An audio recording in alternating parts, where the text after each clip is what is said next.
Hello everyone, a very good morning and welcome to Byju's Exam Prep. Welcome to another session on international relations. So today we shall be starting with the next module on India-China relations. As you can expect, it's going to be a very important discussion. From an examination point of view, India-China relations are extremely important. So today we are going to cover many important topics under India-China.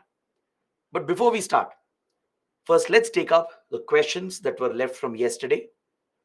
We have a list of all the doubts and questions that you guys had raised. So let's spend few minutes on the questions related to Afghanistan, SARC and BIMSTEC. And after that, immediately we'll start with India and China. The first question Pratima had asked, Sir, for the latest earthquake in Afghanistan, has India sent any HADR assistance? See, just a few days ago, Afghanistan was hit by a devastating earthquake. Thousands of people have been killed, and Afghanistan is struggling to help the disaster affected population. As of now, we haven't heard anything officially from the Indian government regarding any disaster management assistance. But I would like to give you one more example. Last year as well, Afghanistan was hit by a major earthquake. More than 2,000 people had died, and the Taliban government was struggling to provide assistance. So last year, India did announce assistance and supply some aid through other foreign donor agencies. So this time as well, I'm sure India will announce something, but as of now, we haven't heard anything official.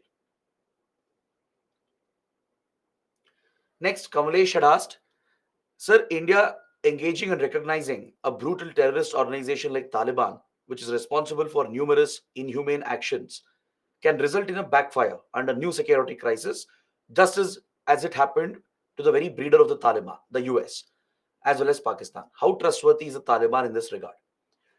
See, Taliban, of course, cannot be entirely trusted. What you're saying is that should we be concerned about engaging with Taliban, which has been a terrorist organization? Definitely, India has those concerns, right?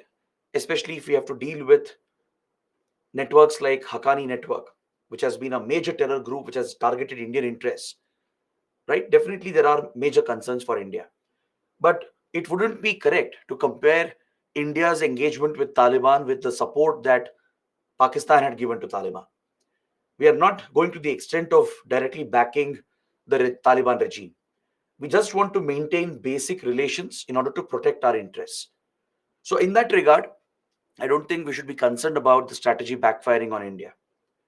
Given that we have made $3 billion worth of investments and Afghanistan is critical for us to counter terrorism, Afghanistan is critical for us to connect with Central Asia.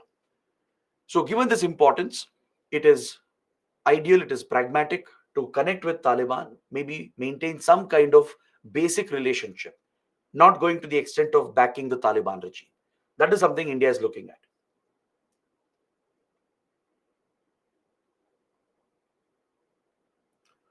Nilesh is asking, recently it was in news, there was no assistance provided by India and Afghanistan is closing its embassy in India. So how will it affect our relations now with Afghanistan?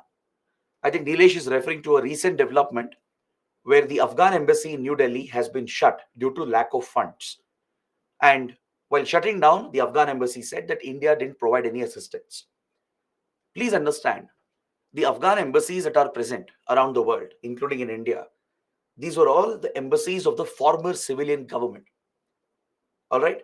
Since Taliban has not been recognized by any government and no country has set up official diplomatic ties with the Taliban, Taliban has not been able to establish embassies or provide funds for the previous embassies that were there. Now, if you take the embassy that shut down in New Delhi, the embassy facility and the embassy officials who were there, they were all from the former government, the civilian government. Until now, they continued somehow with basic funds. India also gave some minimal assistance to allow the embassy to continue operations. But again, it's always a dilemma. It's like you have a new government there in Afghanistan, which is the Taliban government. And here we have the embassy, the officials who are from the previous government. So it makes sense since India started engaging with Taliban.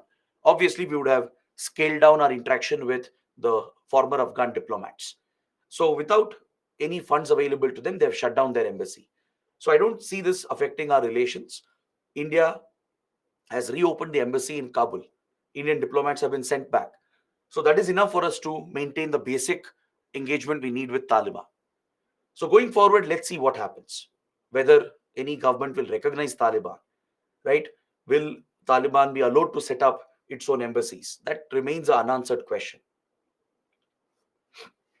Next, Hiba is asking, why did we set up SARC with Pakistan when we know that India-Pakistan cooperation is virtually unattainable, especially over a long period? Wasn't this grouping doomed from the start? But again, how do you know that Pakistan would keep behaving like this way? When SARC was conceptualized in 1980s, we were hoping that this could become a platform for cooperation. When you start some new initiative, you always go with some optimism, right? And any region deserves to have a well functioning regional organization. And South Asia didn't have a regional grouping until the 1980s. So when SARC was conceptualized, it was, of course, not just an Indian initiative. Even Pakistan was actively participating, and all the other neighbors were also actively participating.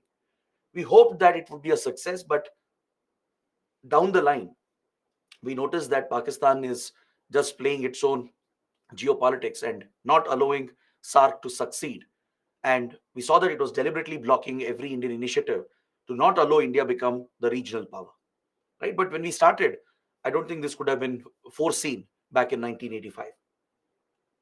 Smita is asking, why don't other SARC members outcast Pakistan if it has been obstructing the functioning of SARC? See, the structure of SARC is such that members cannot be removed. Is that clear? It's a regional grouping which gives equal representation for all the members of South Asia, for all the countries in South Asia. So there's no provision to remove or delete a member from the group. So Pakistan will remain a member and it can't be removed as such. So the only option is ignore the whole grouping itself, and that's what India has done. Last question, Abhijit is asking, sir, please give current affairs tips regarding revisions. What can be the best way? See, current affairs, I can understand it's always challenging because there are so many topics, so many developments every day. The best way to cover current affairs is to do it on a daily basis. You can't keep this to the end, that I'll read all current affairs in the last 3 months of the exam, or you can't keep this weekly or monthly, right? Current affairs is something that should become a part of your daily bread and butter. So just like you attend classes, just like you read some basic subjects every day, you have to keep aside some time, ideally around 1.5 to 2 hours, if possible, just for current affairs. Is that clear? So do it on a daily basis. Weekly and monthly, you can revise. Weekly revision and monthly revision of current affairs. So that is what will help you keep on track. And also maintain notes. Having a book and making the notes according to subject would always help in revision. Because if you dump all the current affairs material in just one book without any categorization, you can't revise. If you, let's say, make separate categories, let's say have a small book for polity, small book for geography related current affairs, a small book for IR related current affairs, that makes it easier. You can just open that particular subject, read the current affairs of only that subject.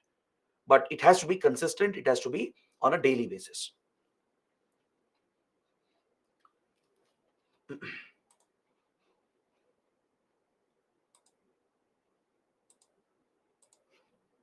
All right, so guys, these are the questions from yesterday. Now let's get started with India's relations with China. So China is currently one of India's most problematic neighbors. Just like Pakistan, China is another problematic neighbor for India, and it has been quite openly hostile towards India in the last few years. Chinese aggression has increased, the two military aggression has gone up against India. The border dispute has flared recently, and even as we speak, there is a military standoff still going on in Ladakh. The military standoff that started in 2020, 3 years ago, continues even today. It's not fully resolved. Just 2 days back, there was another round of negotiations between India and China to resolve the standoff in Ladakh. So, as the border dispute remains very active and as China is extremely aggressive in this regard, dealing with China has become very challenging for India. Apart from that, China has become a major Indo Pacific power and it has been acting very aggressively across the Indo Pacific. It has tried to surround India and encircle India. It has tried to counter Indian influence in almost every country in the region, right? So there are many major threats that India perceives from China. So it's very important to understand the entire depth of this relationship, because going forward in the coming years, one of the biggest diplomatic challenge for India would be how to deal with China. Now, let's say you clear this exam. I really hope all of you do, and you enter civil services, right? Some of you would opt for IFS, IPS, IAS. Irrespective of your service, you will be dealing with China related issues in your career, right?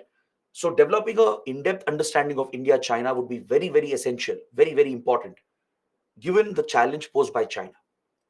Is that clear? It can't be a superficial understanding, it has to be an in depth understanding. So, that is exactly what we will do today. We'll understand the historical civilizational ties that we have, and based on that, we'll study the border dispute that we have in modern times. So we'll study the entire border issues that we have. We'll look at the 1962 war, the events that led up to the 1962 war, what was the outcome of the war, how did it impact India, and what are the boundary agreements that we have, and what happened recently, what were the recent tensions that took place. So this is something we'll study in detail first. And once we complete this, then we'll look at some other smaller topics which will help us cover India China relations. All right. So let's start. See, even though India China are the two largest Asian powers, right? Both are major emerging economies. China is already on its way to become a global power, right? India aspires to be a global power. These two major Asian powers, they are neighbors of each other, and we share a disputed border today, right? So we have fought a war over this disputed boundary. We have had many, many rounds of military clashes over the disputed border. Most of the problems that we have today in India-China relations, they stem from the fact that we have a very limited and poor understanding of each other, especially at the level of the citizens, the public, the media, right? There is a very poor and limited understanding of the other side, meaning the Chinese people in general, the Chinese media, right? They have a very poor understanding of what exactly is India. They have a very stereotypical version of India. Even in India as well, our people and our media as well, they have a very stereotypical view of China, right? They just look at China as some aggressive power. They don't invest in the depth of the relationship. They don't understand the history, the geography, the culture behind a relationship. At a government level, there is a slightly better understanding, definitely, right? In our diplomatic ties, we do understand, we do acknowledge the civilizational historical ties that we have. But the problem is we are not tapping into those historical links. From the first class, I've been explaining how important it is to focus on soft power and cultural diplomacy as well, because that is what allows countries to get in touch with their historical links, their civilizational links. When you build your relationship on a strong foundation, right, issues will keep coming up, but you can always resolve the issues and move ahead. These issues will become unresolvable, that will become a roadblock to the relationship only when you don't build a strong foundation for the relationship. In the case of India China, this is very true, because both the sides have a very limited understanding and we haven't leveraged our true historical civilizational connection. So, this is where I would like to begin my discussion. Just a brief insight into the historical ties that we have, and based on that, we will understand the border dispute. See, India and China happen to be one of the oldest civilizations of the world, right? The Indian civilization and even the Chinese civilization. They have a rich history, thousands and thousands of years of history, right? The history of both the civilizations goes back at least 4,000 years. And historically, both the civilizations have done very well. At one point in ancient and even medieval times, Indian and Chinese civilizations were one of the most progressive and strong and well-off civilizations. Economically, both civilizations were doing very well. They were major producers of key commodities, they were exporters, they had the biggest economies of that era, right? They had many legendary empires and kingdoms. that ruled and dominated not just the region, but they extended their influence far beyond their civilization. And historically, of course, we have connected with the Chinese civilization. If you look at just our ties between Indians and Chinese, right, not as a nation state, but as a civilization, our ties go back at least to more than 2000 years. A two millennial history exists between the two sides. There are many documented evidences to highlight this connection, this linkage. For example, if you look at the ancient Silk Route and the Spice Route, the Silk Road of China and the Spice Route of India, they intersected. The Spice Route of India, from where Indian spices, which were precious commodities, along with other precious items, were being traded with many other kingdoms and empires around the world. This trade route would intersect with the Silk Route of China. Right? China was the first major civilization to master the art of producing silk and using silk. And silk again was another precious commodity. So there are evidences to show that Chinese silk was brought to India. The technology behind it, the method of cultivation of silk, and how silk is applied, how it is used in applications, was derived from China into India. Similarly, from India, we contributed to China. Several precious commodities were sent from India to China. So there is a historical trading relationship that exists both through the maritime route and even through the land route. From across the Himalayas and even through the Indian Ocean, through Bay of Bengal and South China Sea, right? There have been these trade routes that have existed between the two sides. So through the trade route, it was not just goods that we were exchanging ideas, we were exchanging ideologies.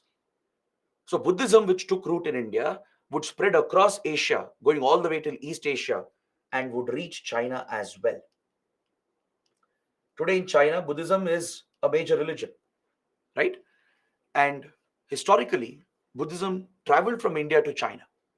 There are well documented evidences with the likes of Bodhidharma and other important individuals playing a role in the spread of Buddhist philosophy from India to China. There were many Chinese travelers who would come to India and document the riches of India. From school days, you would have learnt about Fa Yan, Hyun Sang, right? These were Chinese travelers who would come to India, travel across India, document the empires that were present here, and they did form a bond between the two sides. There were many empires that had a strong trading relationship, a strong diplomatic relationship.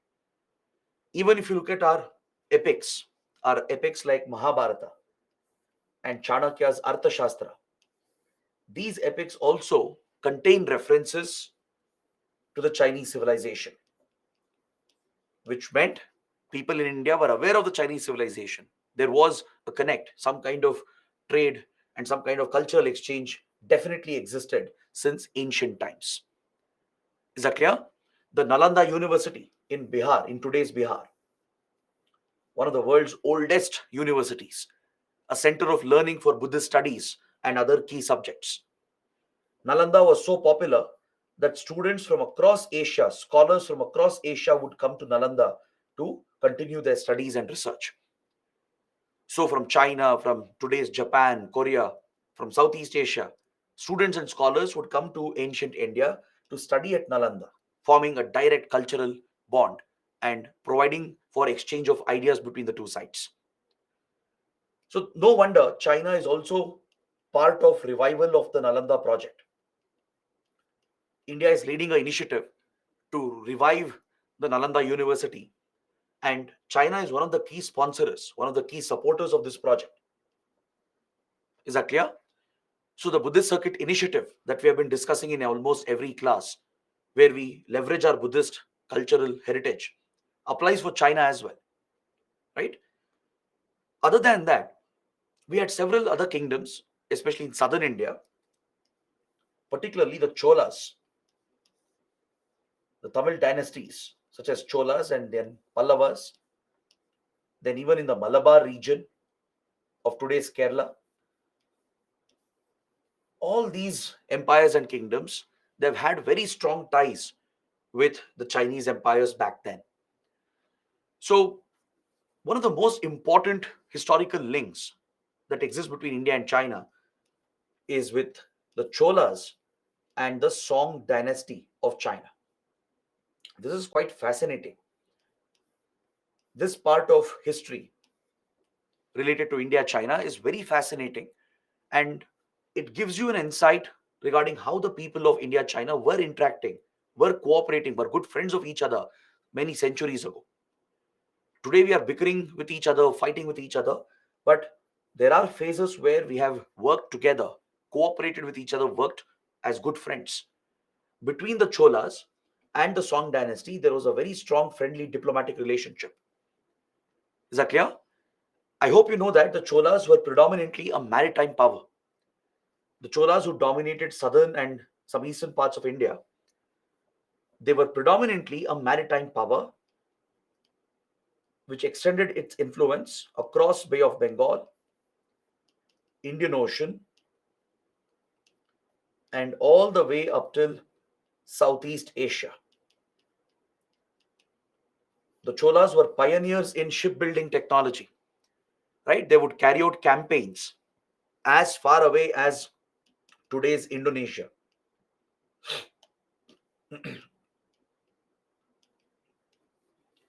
The Cholas would dominate this entire region that you're seeing here, from Maldives to Sri Lanka to today's Indonesia, Singapore, Thailand, Cambodia, and till China.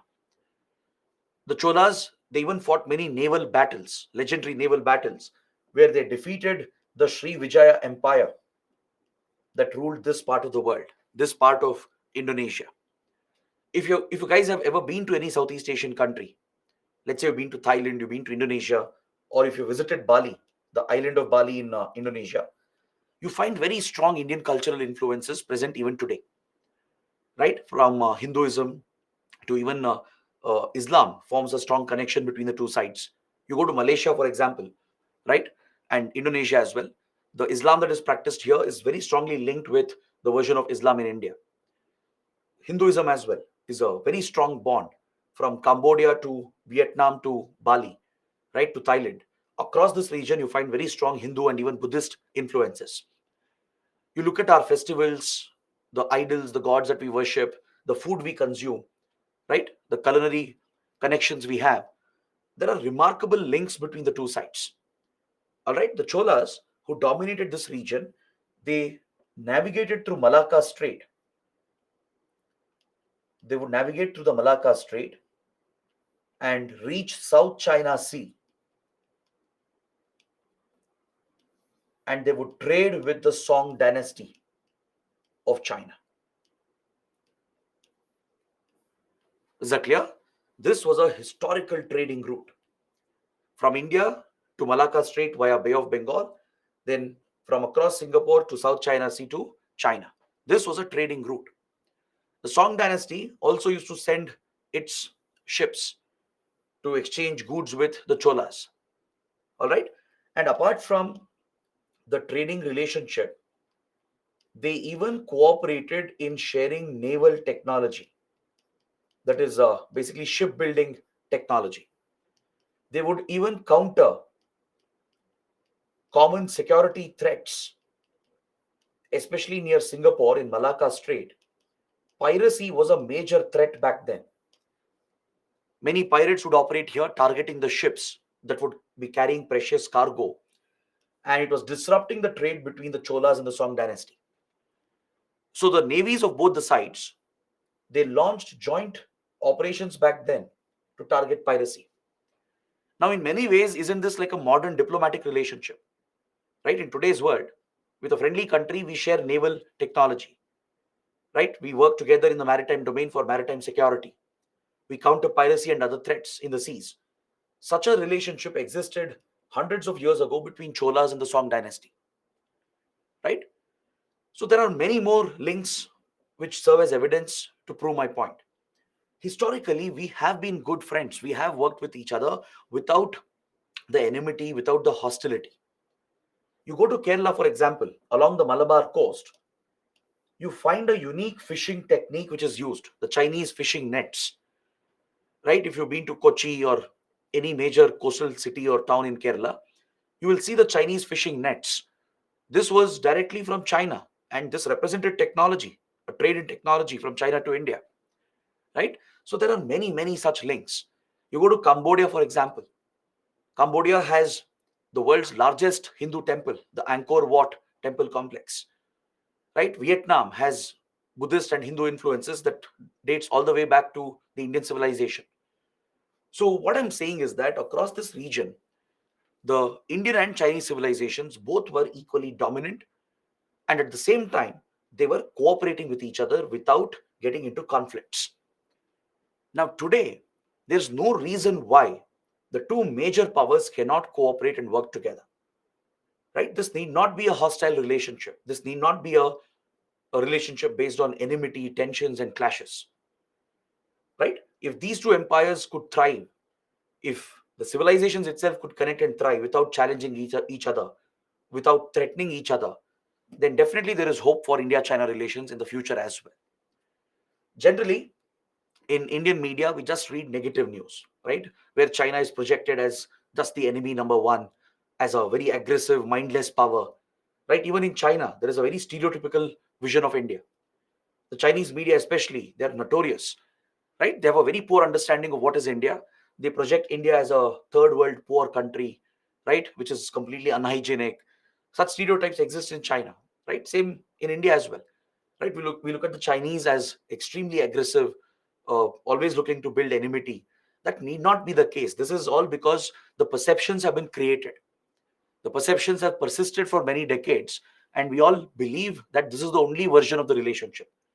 So historically, there are different versions that exist, and that gives us hope that in the future we can solve the problems and challenges we have, and we might even build close friendly relations, right?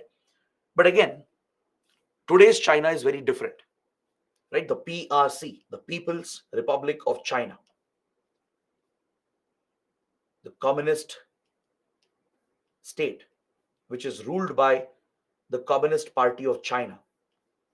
This, of course, is a very different state, right? I do acknowledge that. But still, there is a lot of potential for India China to explore where we can still cooperate and work together. We need not be fighting with each other all the time. This reminds me of a very important statement former Prime Minister Manmohan Singh had made a few years ago. He had said that the world is big enough to accommodate both India and China. Just because we are Asian powers and neighbors doesn't mean we should compete, doesn't mean we should all the time be in competition, right? The world has enough space to accommodate both India and China. The world is large enough to give space for the rise and growth of both India and China as major global powers. We need not get into a conflict. Just because other global powers get into such competitions and conflicts, we need not follow the same path. Now, for example, look at US and Soviet Union, US and China, right? Their rise and their need to global domination has pushed them on the hostile path, always. Same with US and Russia. That need not be the case with India and China. That's what Prime Minister Manmohan Singh used to say. He used to say that the world is large enough to accommodate both of us. India could also become a global power. China could also become a global power without getting into conflicts, right? And there is historical evidence to prove that it's possible. We were global powers back then. The Indian civilization, the Chinese civilization were global powers back then. And yet we were working together. Today, the communist state, the Chinese Communist Party, which rules PRC, the People's Republic of China, is definitely aggressive. There is no doubt about it. Don't even think for a second that the Communist Party is a great friend and you can trust it entirely. There are some genuine problems which we need to acknowledge, which is China indeed has become an aggressive expansionist power. Since the creation of PRC, the Communist Party has constantly tried to expand Chinese territory, to restore China's old lost glory, and it has resorted to aggressive tactics to achieve this goal. All right, so this is where we should take a look at the establishment of PRC. What exactly is the PRC, and what kind of relation started between the two countries in modern times, that is, post independence? See, China, if you look at the map here,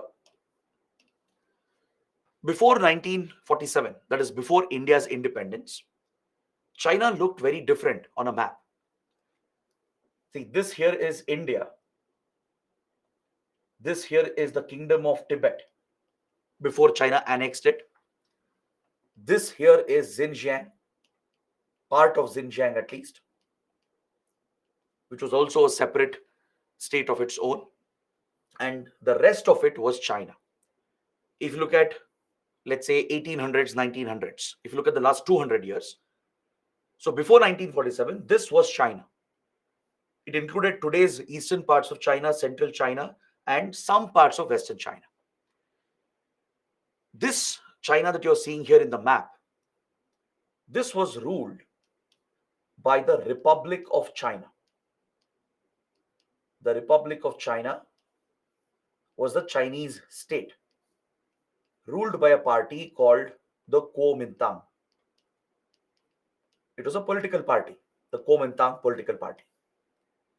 All right. So, under the rule of the Republic of China, there were several problems that had propped up in the Chinese economy, which was hurting the Chinese people. Under Republic of China, allegedly there was rampant corruption, there was elitism, where only the rich would keep getting richer without bothering about the welfare of the state, without bothering about welfare of the people. Right? The rich remained very influential, they remained dominant. That's essentially the ruling class. Whereas the farmers, the peasants, workers, they would suffer enormously under a oppressive government. So there was a lot of discontent that had risen within China in modern times. At the ground level, there was a lot of resentment against the Chinese state, that is the Republic of China. Now, if you again notice the map, China was not even a neighbor of India. If you look at the current boundaries and compare this with the then boundaries, China didn't share boundaries with India. All right. So, Republic of China, ruled by the Kuomintang party, was was seen as a corrupt, elitist government which did not provide for the welfare of the masses, the poor masses at the bottom sections of the society. And it was also believed that the Republic of China did not care about China's ancient glory, about China's historical domination and rise in the region. Because if you look at ancient medieval times, Chinese empires have dominated all across this region, all the way till Afghanistan and Central Asia, right, including Tibet. If you look at, let's say, Genghis Khan, right, the Mongols and the Qing dynasty, even the Song dynasty, all these Chinese empires, they have had a dominating influence from the Pacific till almost Europe. But in 18 and 1900s, China's territorial extent had reduced. China had weakened as a country, right? The state had weakened, the people were suffering, and they believed that there was a lot of external exploitation of China. They believed that outsiders had carried out a lot of exploitation which had hurt Chinese pride and Chinese identity. All right, especially at the hands of colonial powers like Britain and France. They didn't colonize China like India, but they dominated the Chinese economy. They destroyed the Chinese economy in many ways.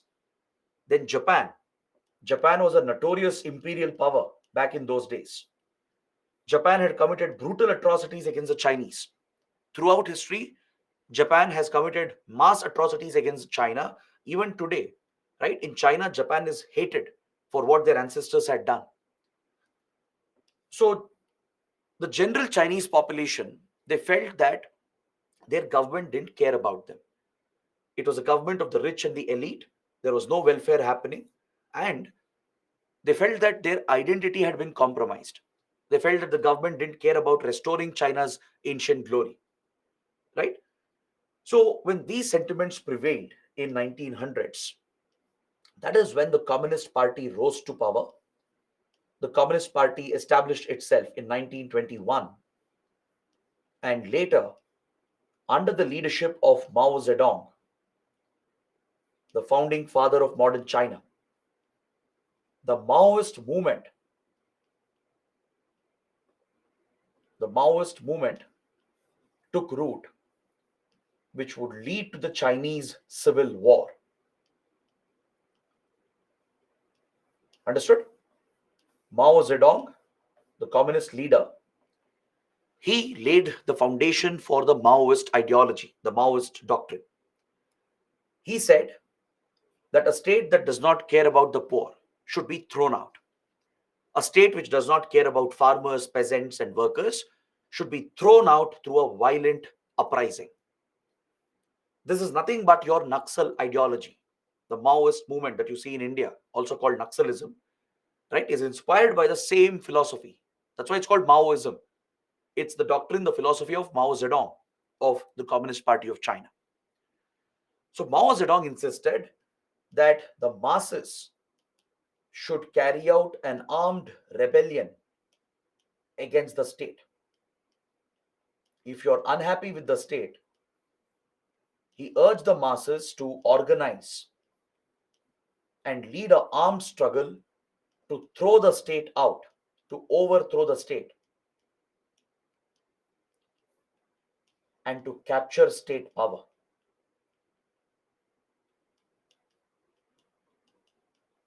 Is that clear? This was the call given by Mao Zedong.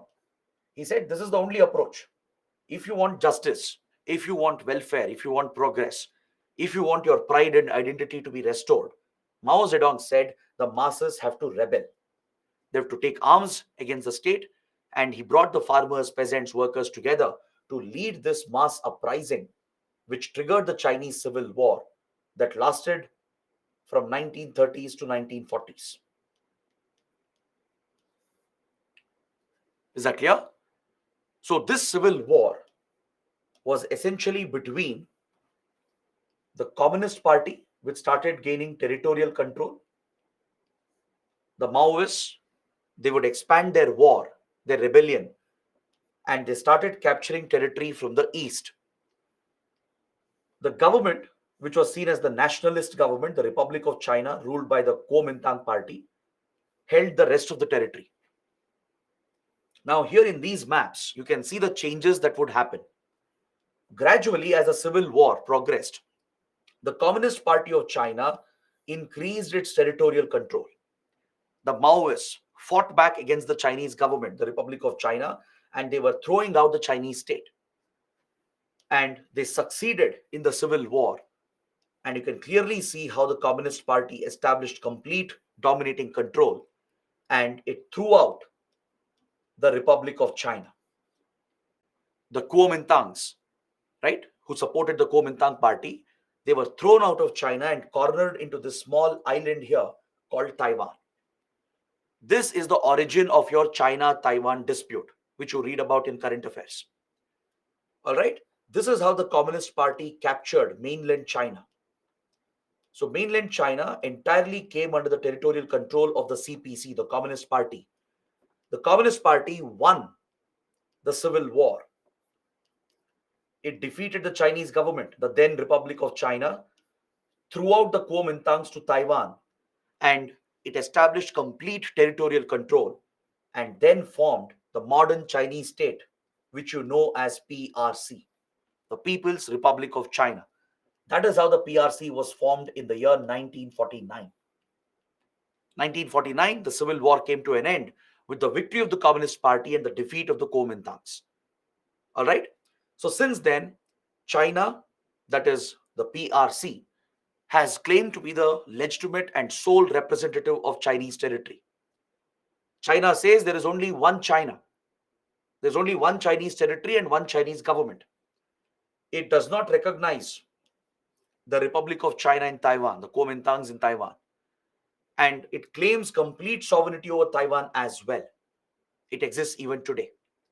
China does not recognize Taiwan as a separate country. So at one point, we did have two Chinese governments. There was PRC on one side that ruled mainland China, which had complete control on mainland China. There was Republic of China that was cornered into Taiwan. All right. So there were two different Chinese governments ruling over different parts of Chinese territory, claiming each other's territory. The PRC would claim Taiwan as well. And PRC was claiming that there is only one China. It demanded all the countries to accept the one China policy, meaning there is only one China. Even Taiwan belongs to mainland China, and PRC is the only legitimate government of Chinese territory. On the other hand, Republic of China wanted to regain the lost territorial control, and it would remain as the representative government of the whole of China. In fact, at the United Nations, the permanent seat, which had been occupied by Republic of China after Second World War in 1945, would continue to remain with Republic of China until 1971. From 1945 to 1971, the permanent seat of China at UN Security Council was held by this government, the Republic of China, not by PRC.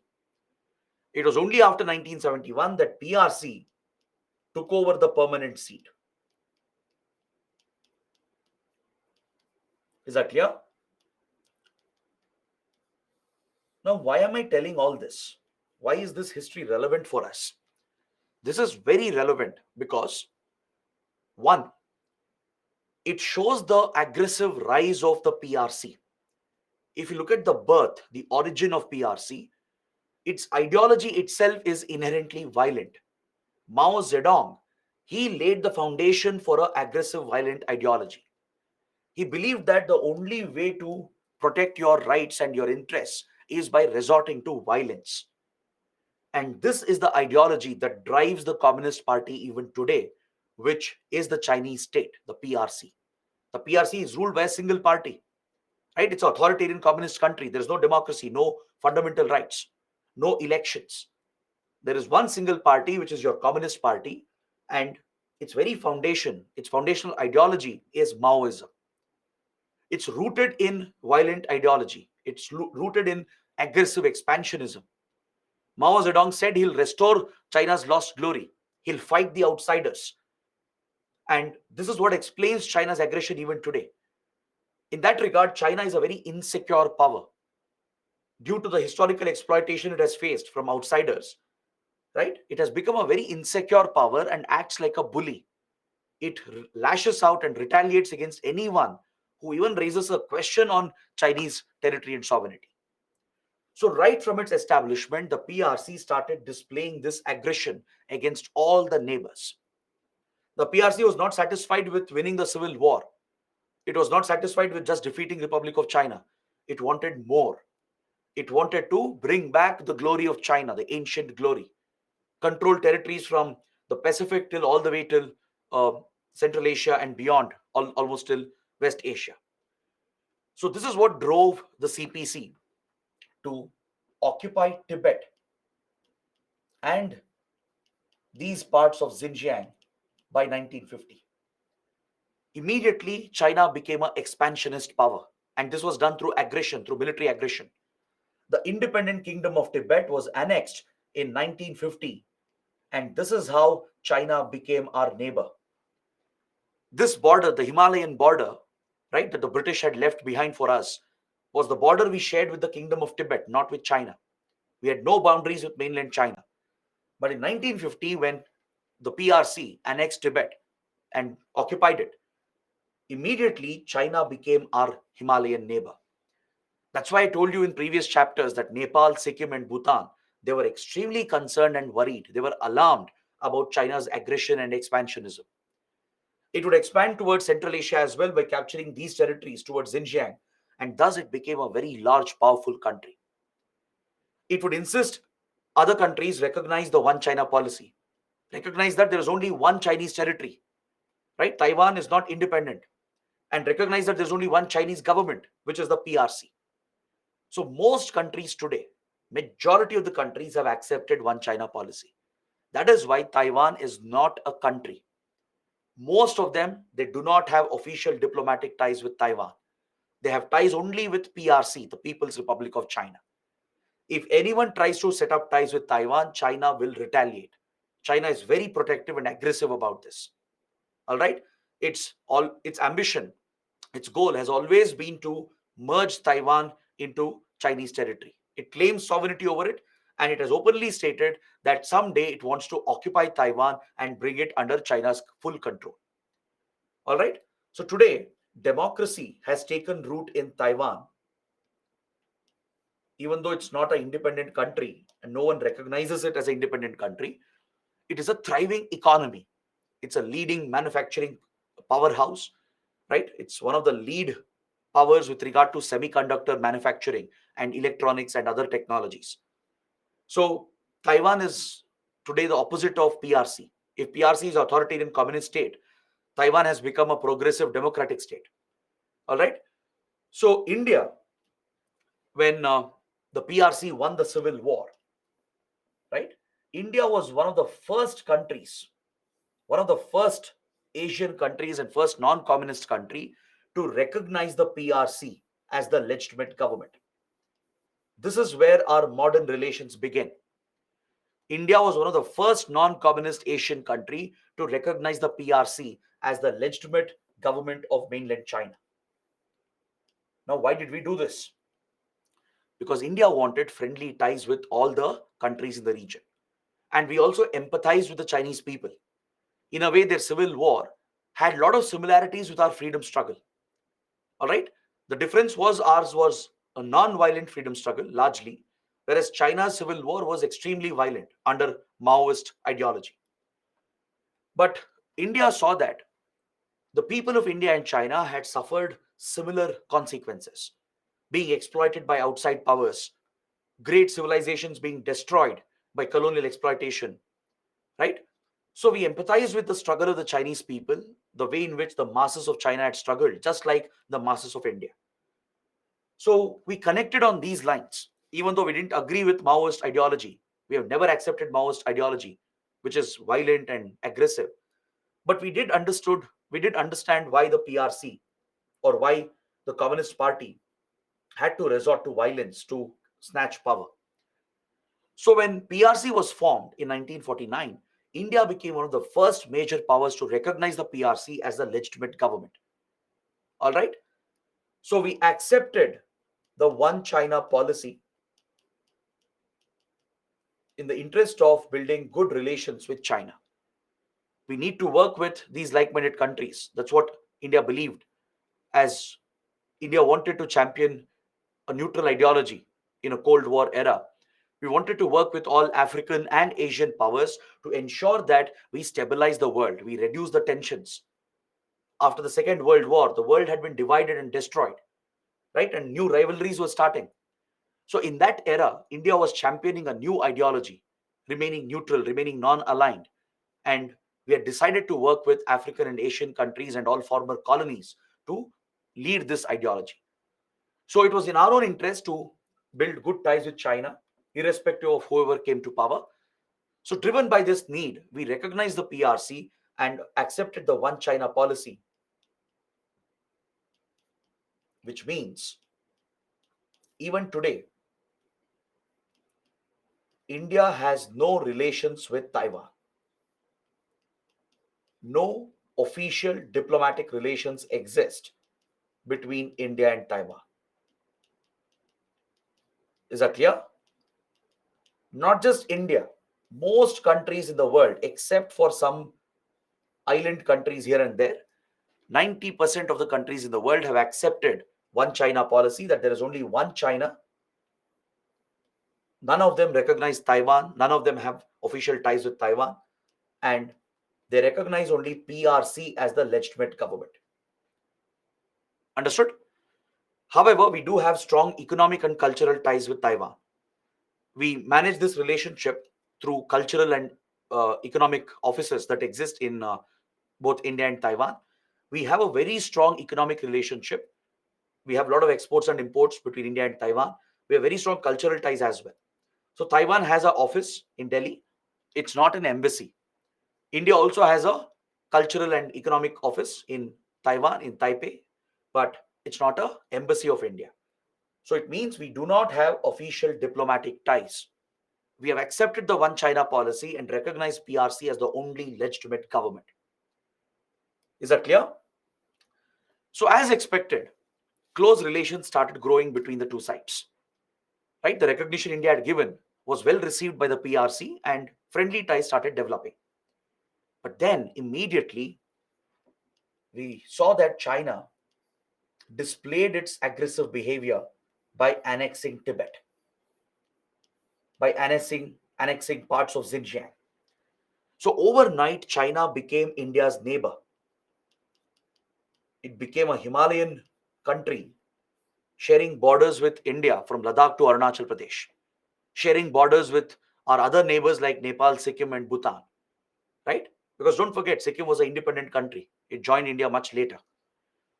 So, under these circumstances, India definitely felt threatened with China's sudden aggressive behavior.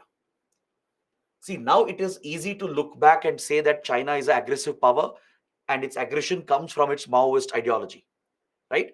But back then, circumstances were very different. The world view was very different for every country. We believed that as a similar like minded country, we will have friendly ties, we will have good relations. But China had different plans under the Communist Party. As it started expanding its territory, India immediately realized that things are not right, that we can't have faith and trust in China, and we opposed the annexation, especially the violation of rights that China was committing in Tibet.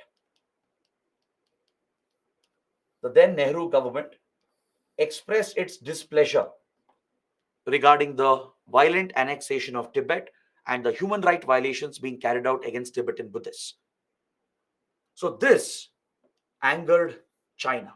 Mao Zedong saw this as Indian interference in China's internal matters. The PRC believed that it had a legitimate claim on all these territories based on historical claims. China has always suggested that centuries ago these were Chinese territories, part of Chinese empires. That's why it wants to occupy these territories. If that is a basis, then India should claim all the territories from Afghanistan till Southeast Asia, right? Historical claims have no basis in modern times. But India would realize this later when China started expanding its territories based on these historical claims. So, India's concern that was expressed, right? We did express a concern about the annexation. We oppose the human right violations being carried out against Tibetan Buddhists. China read the wrong signal from India. Instead of taking it the right way, it started doubting India's intentions. It started holding a suspicion on India, and it believed that India was meddling in its internal matters. China believed Tibet was an internal issue, even though independent kingdom had been forcefully, violently annexed. This was against the UN Charter. It was against international law, right? China's suspicion arose from the fact that India was a democracy, whereas China was an authoritarian communist state. So China assumed that we were aligned with Western powers, with Western democracies, but we were not, right? India was championing a neutral path. We would lay the foundation for non-aligned movement later. And there was no way that India would have aligned blindly with other democracies or sided with democracies and targeted communist states. We would never do that. Even today, we don't do that, right? But China believed that India was aligning with the West, aligning with democracies to target the communist state, and saw India's statements and India's concerns about Tibet as interference in its internal matters. So this sowed the seeds of suspicion and mistrust in the relationship. India even clarified that we have no political ambitions. We are not an aggressive power. We are not an expansionist power. All right. But parallelly, India did something else, which put China on, on close watch, because we started creating a buffer by building very close defense strategic relations with Nepal, Sikkim, and Bhutan. To secure Indian interests against Chinese aggression, India started setting up the Himalayan kingdoms as a buffer. Right? We have studied this in the initial chapters. So, as India built very close defense and strategic ties with these Himalayan countries, China saw that India was meddling in the extensions of Tibet. Remember, I had explained the five finger policy of Mao Zedong. Mao Zedong believed that Tibet has five extensions.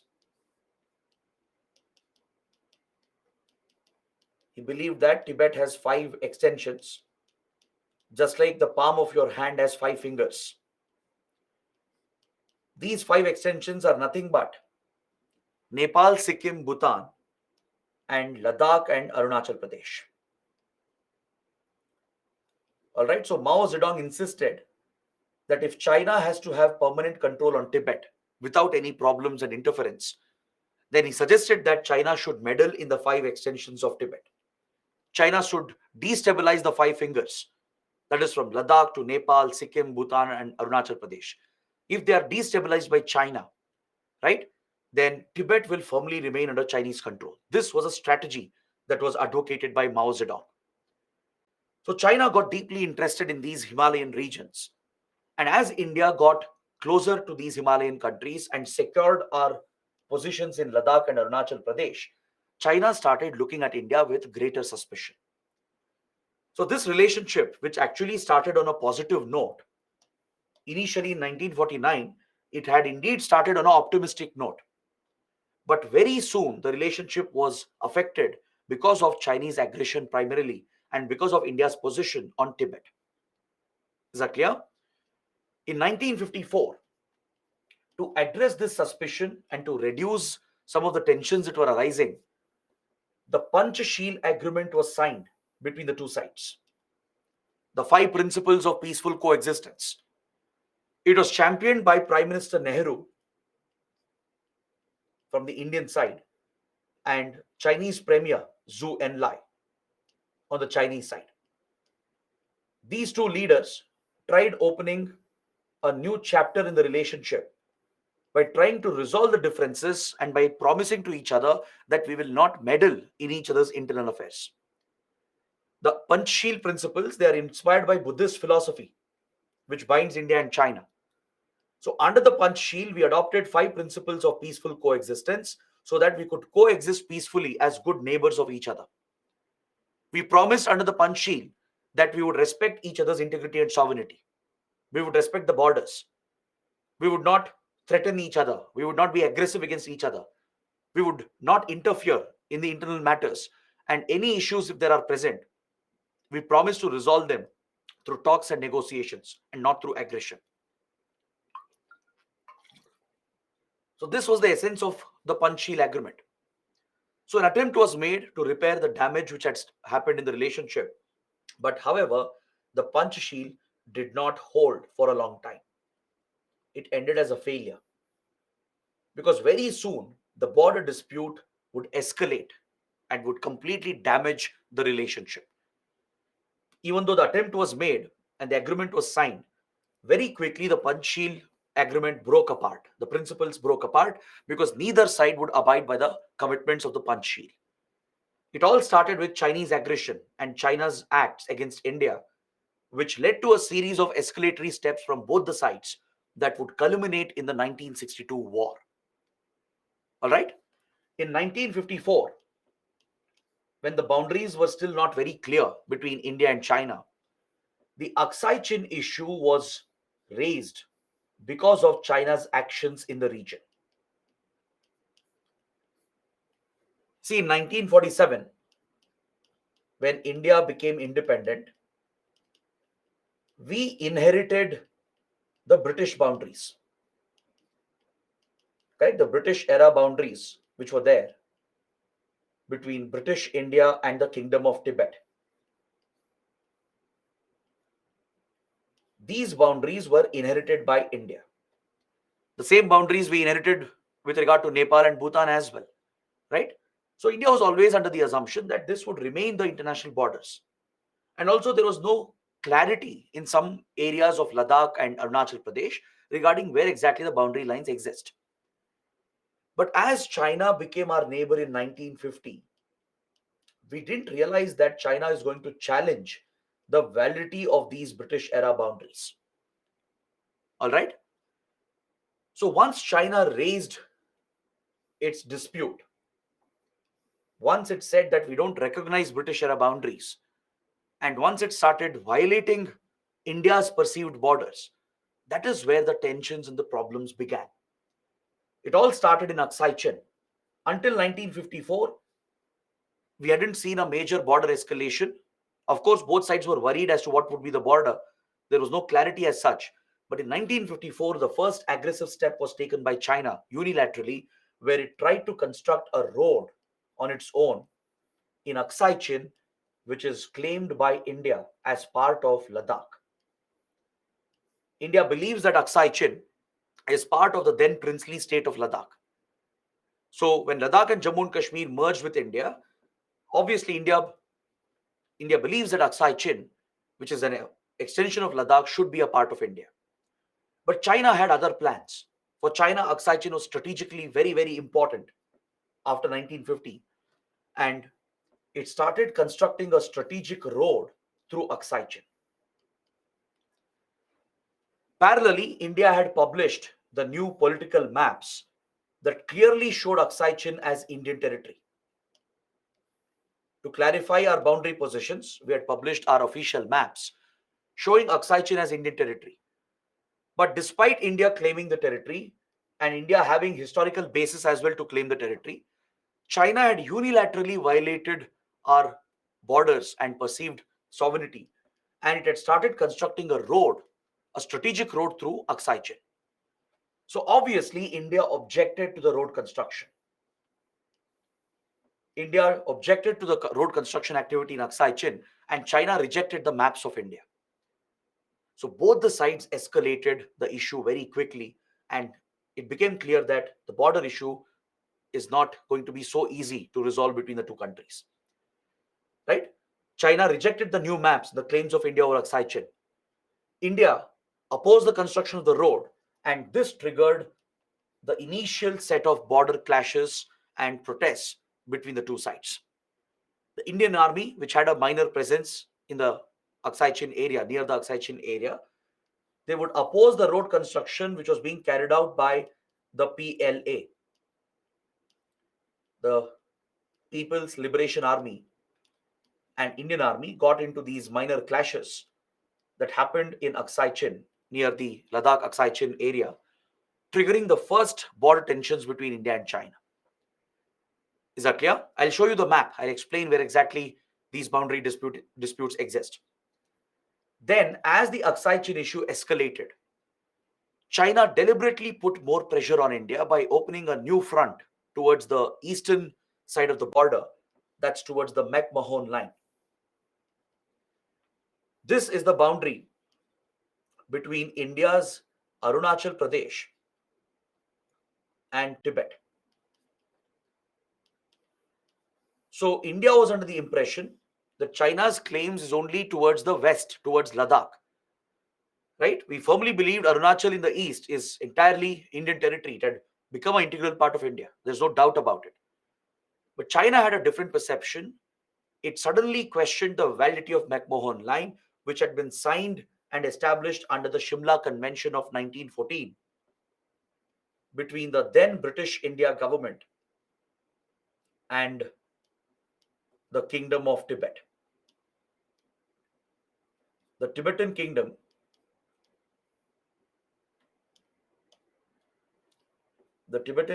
and British India, they had resolved their boundaries through the Shimla Convention of 1914. They had set up the McMahon Commission to draw the boundaries in the eastern part, and This commission was the McMahon Commission. So the boundary line that was drawn became the McMahon line. So following independence in 1947, India accepted the same boundaries. We inherited the same boundaries. We saw that McMahon line was the border between Arunachal Pradesh and Tibet.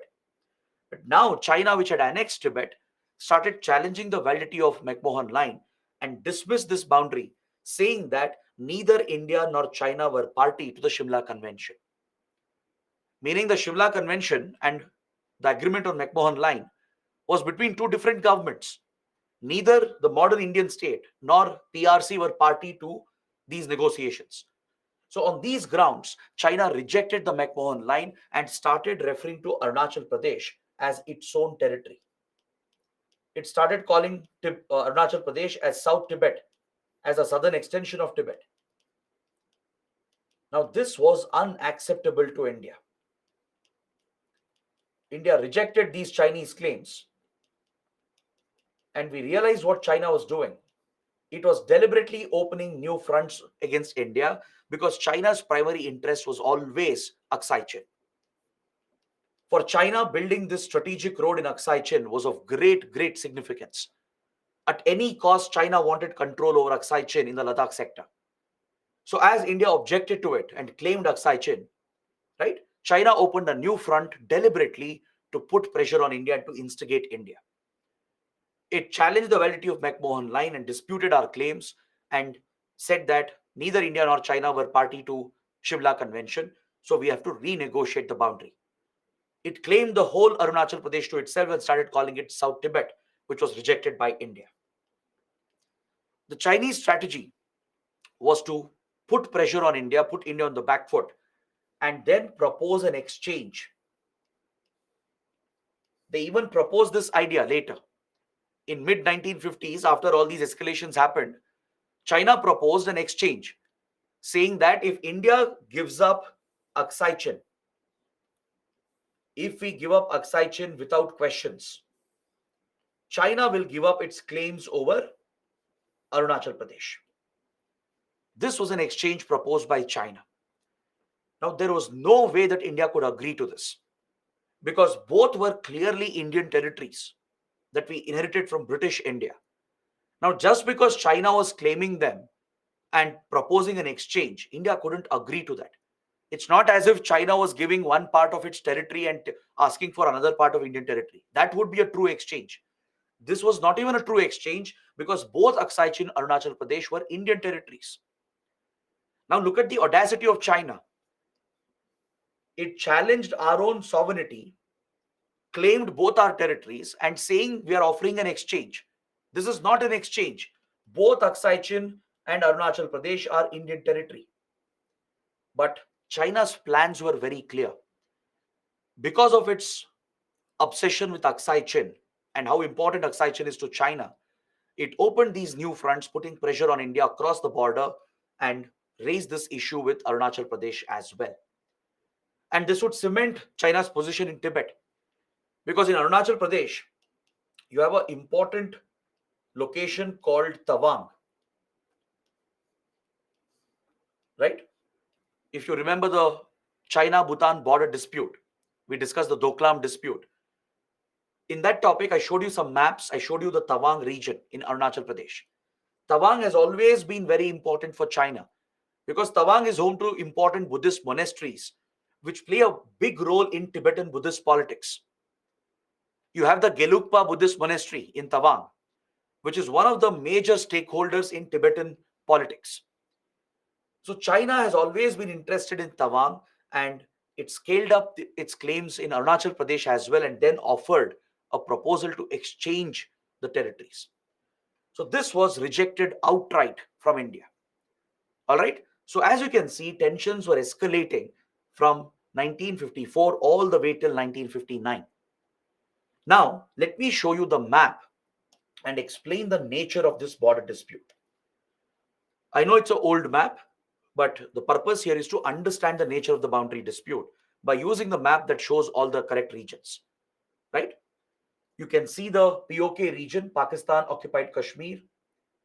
This is the line of control, the temporary de facto border between India and Pakistan. This today is Union Territory of Jammu and Kashmir, and this here is Ladakh, the Union Territory of Ladakh. The map is showing the former state of J&K, right? Of course, you need to consider that J&K has been reorganized. That's the only change you have to consider here. So this whole territory here is with Pakistani occupation, right? We have a temporary border here with Pakistan, that is LOC, the Union Territories of J&K and Ladakh. All right, now the border between India and China can be divided into three sectors. You have the western sector, the central sector or the middle sector, and the eastern sector. These are the three sectors into which the boundary is divided. The western sector is a reference to the Ladakh sector. Got it? From the Karakoram, see, this here is the Karakoram region. This is the Karakoram region. This here is your Siachen, which we studied under India, Pakistan. All right. So from here, all the way till the Himachal region, almost till here, this represents the western sector of the boundary in the Ladakh sector. From Himachal to Uttarakhand region to the Nepal border, this becomes the other sector, the middle sector or the central sector. All right. Then you have your eastern sector towards the east that covers the borders that Sikkim and Arunachal Pradesh have with China. This stretch of the boundary here, this is Sikkim, of course, which would later merge with India in 1975. And this here is Arunachal Pradesh. So this line is the McMahon line. This is the McMahon line. All right, drawn by the Shimla Convention of 1914 by British India and the Kingdom of Tibet, but later rejected by China as it was not party to Shimla Convention. So China claims the whole of Arunachal Pradesh to itself. China claims Arunachal Pradesh, even though it's clearly Indian territory. You can see Tawang here again in the map, right? On Tawang, China has always kept its eyes. But coming to Aksai Chin in Ladakh, Aksai Chin was an obsession for China. China saw this to be very crucial and critical because it was sandwiched between Tibet and Xinjiang. This is China's Xinjiang province here to the north of Siachen. We have studied to the north of Karakoram. That's where you find the Xinjiang province of China, right? Pakistan and China connect through this region itself, through POK. So from Xinjiang to Tibet, connectivity was very crucial for China because China had annexed Tibet in 1950. So China was dealing with a rebellion by the Tibetan Buddhists, meaning there was a security crisis across Tibet. China was holding Tibet through security forces by crushing the Tibetan uprising. Similarly, Xinjiang had been annexed. Here the natives, the Uyghur Muslims, of Xinjiang, even they rejected the Chinese occupation. They rebelled as well, creating another security challenge in Xinjiang. So both the frontier provinces of China, which had been annexed, that is Tibet and Xinjiang, both were witnessing internal security challenges and rebellions had started against Chinese occupation. So obviously, China's priority was to secure Xinjiang and Tibet. To ensure the security of these two frontier territories, the priority for China was to be able to move the troops, mobilize the security forces quickly between Xinjiang and Tibet so it can firmly hold on to both the territories. And for mobilizing troops, what do you need? You need a road. For mobilizing the troops, moving the security forces around, in order to crush the Tibetan Buddhists and the Uyghur Muslims. China's focus was to build a strategic road that would connect Xinjiang with Tibet. And Aksai Chin was in the perfect location for China.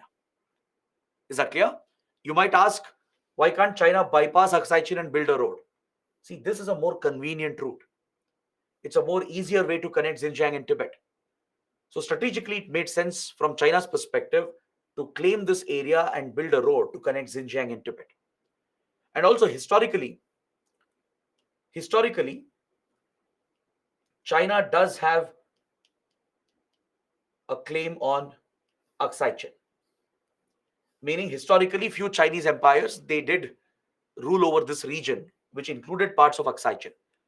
But again, as I told you, historical claims cannot be used in modern times. Right? In modern times, it's very clear Aksai Chin was with Ladakh.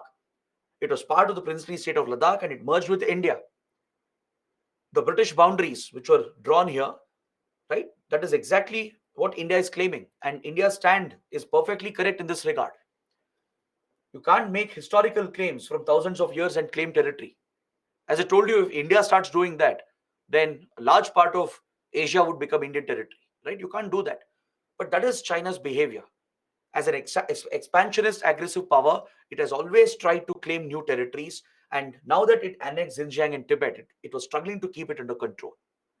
So it needed these key projects to be built so that it could control the areas by moving the troops around. And that is where its obsession with Aksai Chin began. So at any cost, China decided to keep Aksai Chin, and this is what triggered and escalated the dispute in 1950s. When India objected to this, it led to border clashes and protests, and parallelly, it raised a new dispute over Arunachal Pradesh to put India under even more pressure. All right, then it proposed an exchange, which was rejected by India. Got it? Now, look at the other map.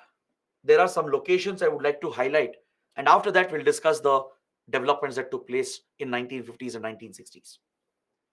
In this map, you can clearly see line of control with Pakistan and Pakistan occupied Kashmir. Aksai Chin, as you know, has come under the illegal occupation of China. China fully annexed Aksai Chin following the 1962 war. Even before that, China had control over Aksai Chin, some control. It was building a road as well. But after the war, it fully occupied Aksai Chin to itself and it has remained under Chinese illegal occupation. So we have a temporary boundary here, a de facto temporary border in the western sector called LAC, the line of actual control. Just like we have LOC as the temporary de facto border with Pakistan, right, where we have a standing border dispute. Similarly, with China, we have a temporary boundary called line of actual control. This extends towards the east, towards the central sector as well. From Ladakh till Uttarakhand, till the Nepal tri-junction here, till Lipu Lake Pass.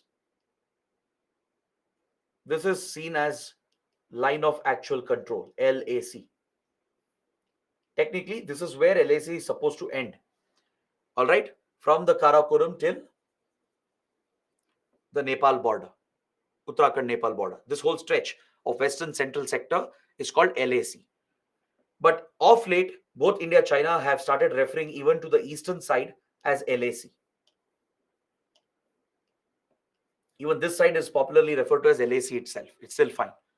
But this is where you have the McMahon line, this boundary here between Arunachal Pradesh and Tibet, right? So you can see some important locations in the Ladakh sector. That's what I want you guys to be familiar with, because this is where frequent clashes and disputes have occurred. And both sides have a major military presence in some locations. India especially has improved its military deployment and border creation, or infrastructure creation has improved in some of these locations. So before I continue any further, I want you guys to know some of these locations. You can see the Karakoram Pass over here, one of the world's highest motorable passes.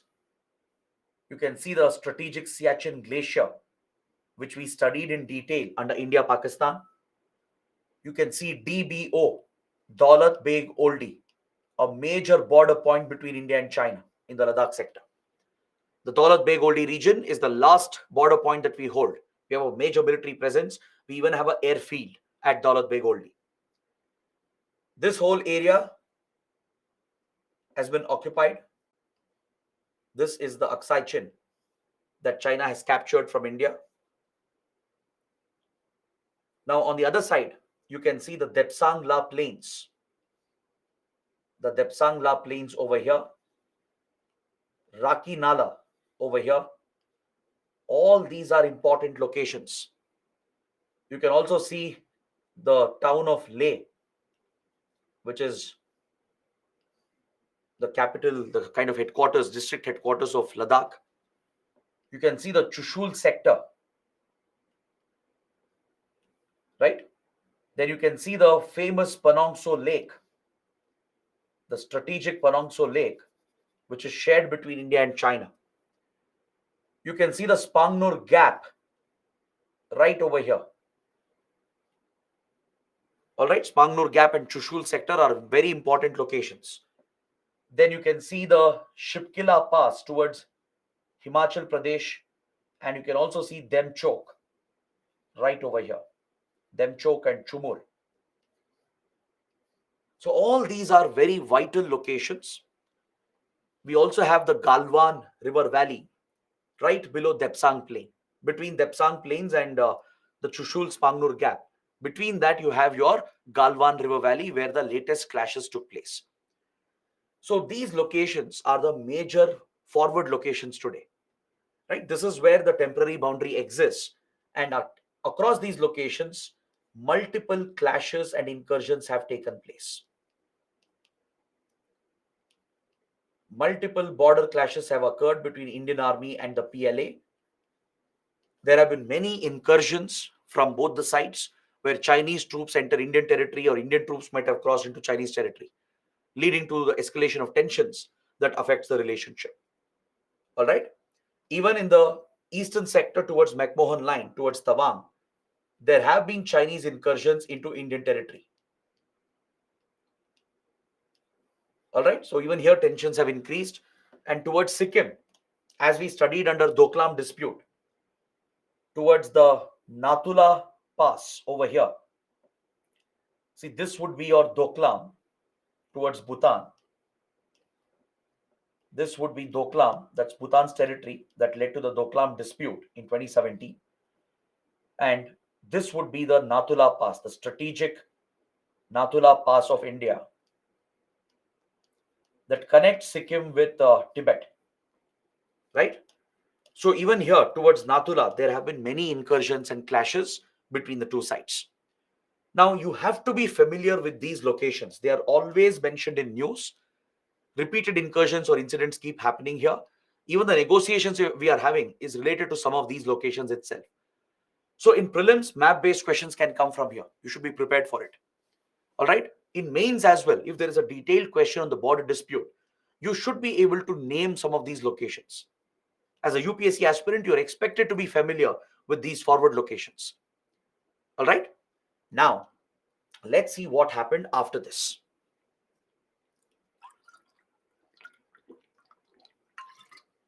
Let us see how things escalated from here. You know already by 1958, these tensions had come up, these counterclaims had come up.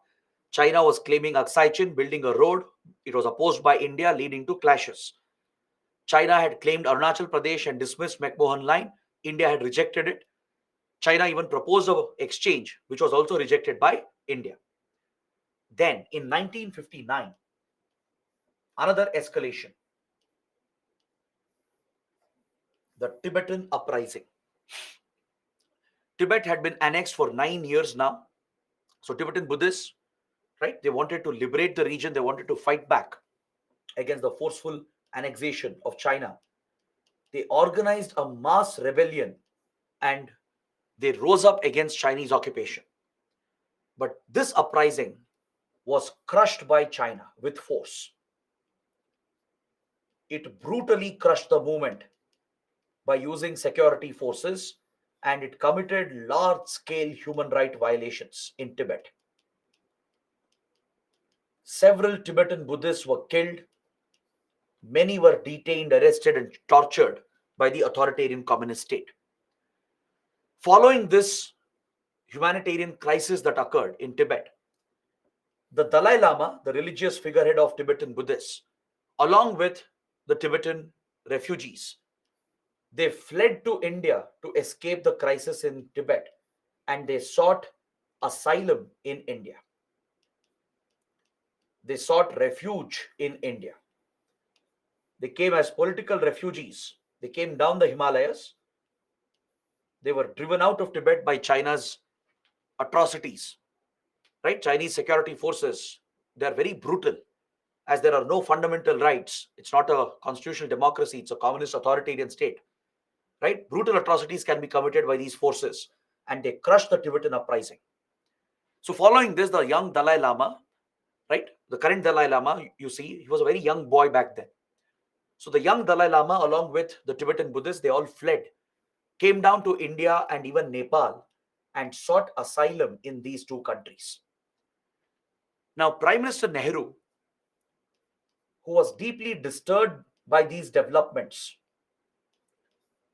was also concerned about the rising strategic threat, right, given China's repeated aggression, decided to raise India's voice against the crisis, and India supported the Tibetan refugees. India took a decision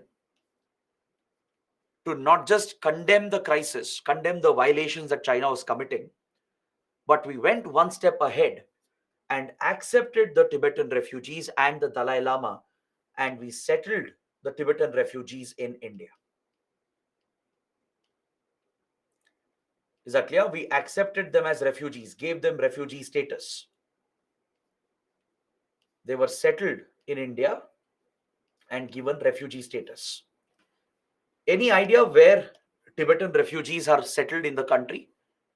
There are two major settlements, two major Tibetan settlements in India. Do you know where it is located?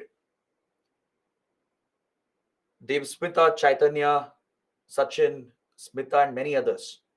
Very good. You have given the right answer. You have given at least one of the right answers.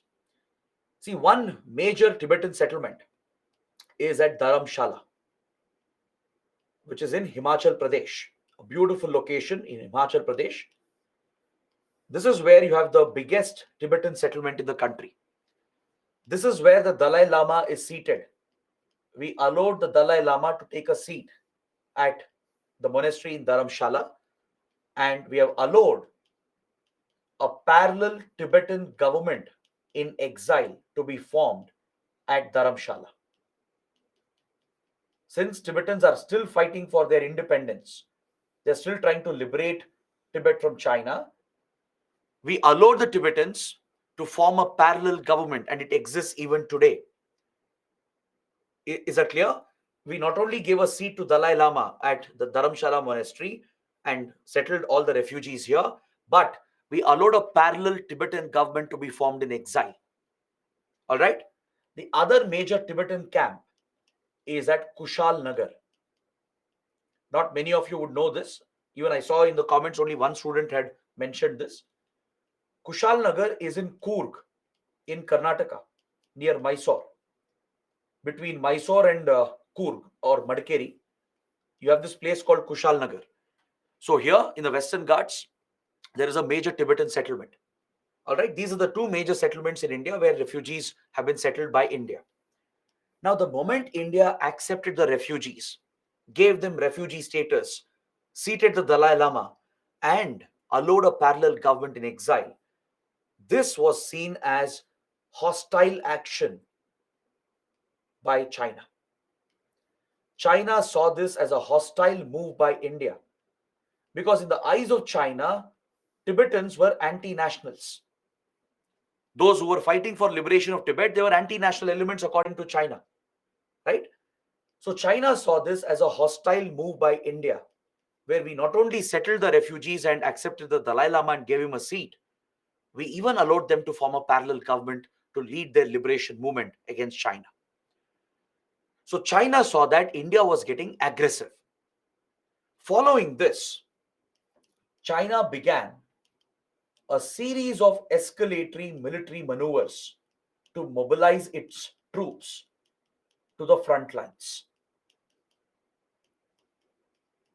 China started a massive troop mobilization, And it could easily do this because it had advanced border infrastructure that had already been built in the Tibet region. Because please understand, for China, it was always easier. The Tibetan region is a plateau, a flat land, right? Easier to create infrastructure. And also, China was more proactive. Given its security interests, it proactively invested in creating roads and railway lines. It even built air bases as well. And very quickly, its border infrastructure had gone up. Now, it could easily mobilize the troops, move the troops around in order to put pressure on India, as it saw that India had become hostile by accepting the Tibetan refugees. So, this mobilization from China was an aggressive move, right? It was a direct threat to India. Now, at this point, India would make a major policy mistake where PM Nehru is criticized. PM Nehru launched a very controversial policy called the Forward Policy of India. Is that clear? Under the Forward Policy, PM Nehru ordered a counter mobilization.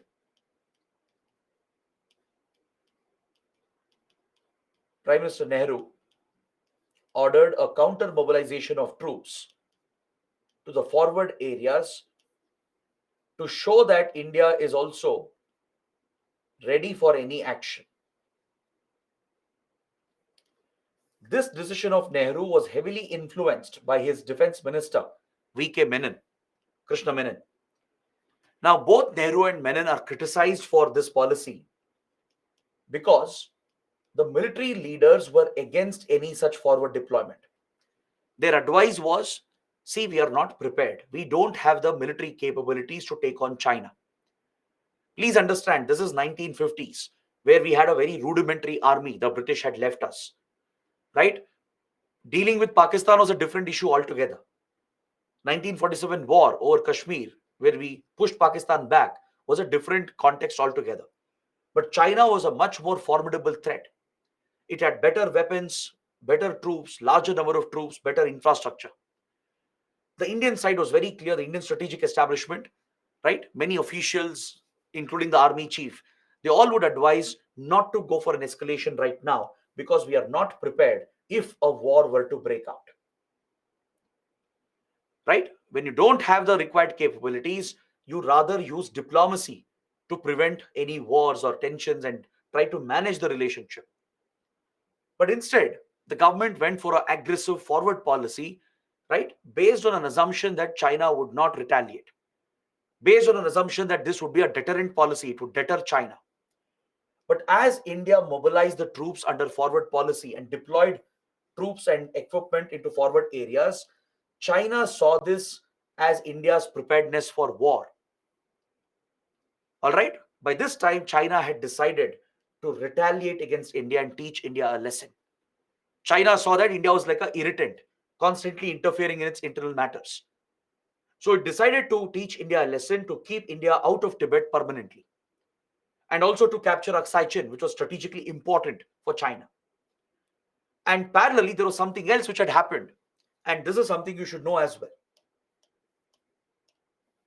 Starting from 1958 to 1959, a covert arrangement had started between India and US. A secret mission was launched between India and US to monitor China, to monitor China's activities, its human rights violations and oppression in Tibet, and more importantly, to monitor China's testing of nuclear weapons. China had already started testing its nuclear weapons, which was a threat to both India and US. So, to keep an eye on China's activities in Tibet and to keep a check on its nuclear testing, India US launched a covert mission where our IB, Intelligence Bureau, was aided by the CIA to keep an eye on Chinese activities. Is that clear? Because see, we did not have RAW back then. RAW was formed later in 1968 to look after foreign intelligence. From 1947 to 1968, there was only one intelligence agency, the IB or Intelligence Bureau. So IB dealt with both domestic and foreign intelligence. So IB and CIA would come together, and the CIA helped the IB to establish a elite secretive unit called Establishment 22, which mainly comprised of Tibetan refugees. The Tibetan refugees who were being settled in India, some of them were recruited by IB and CIA in a joint mission. Those who were ready to fight, those who had the urge to target China, those young refugees were recruited by IB and CIA and given highly specialized commando training.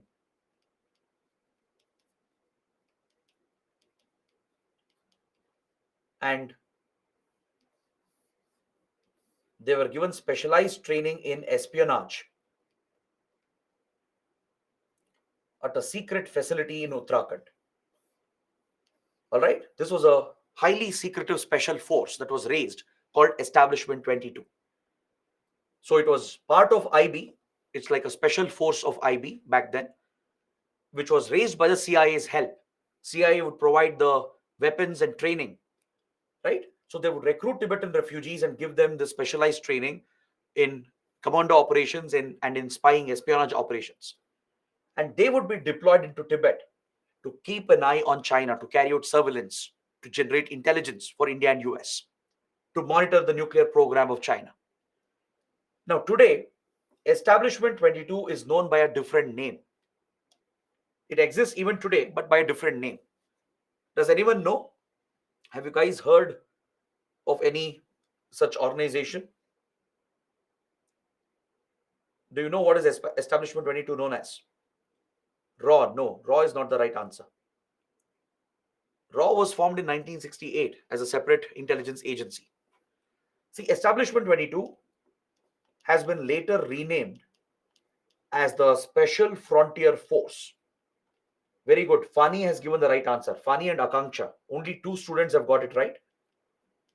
The SFF, the Special Frontier Force.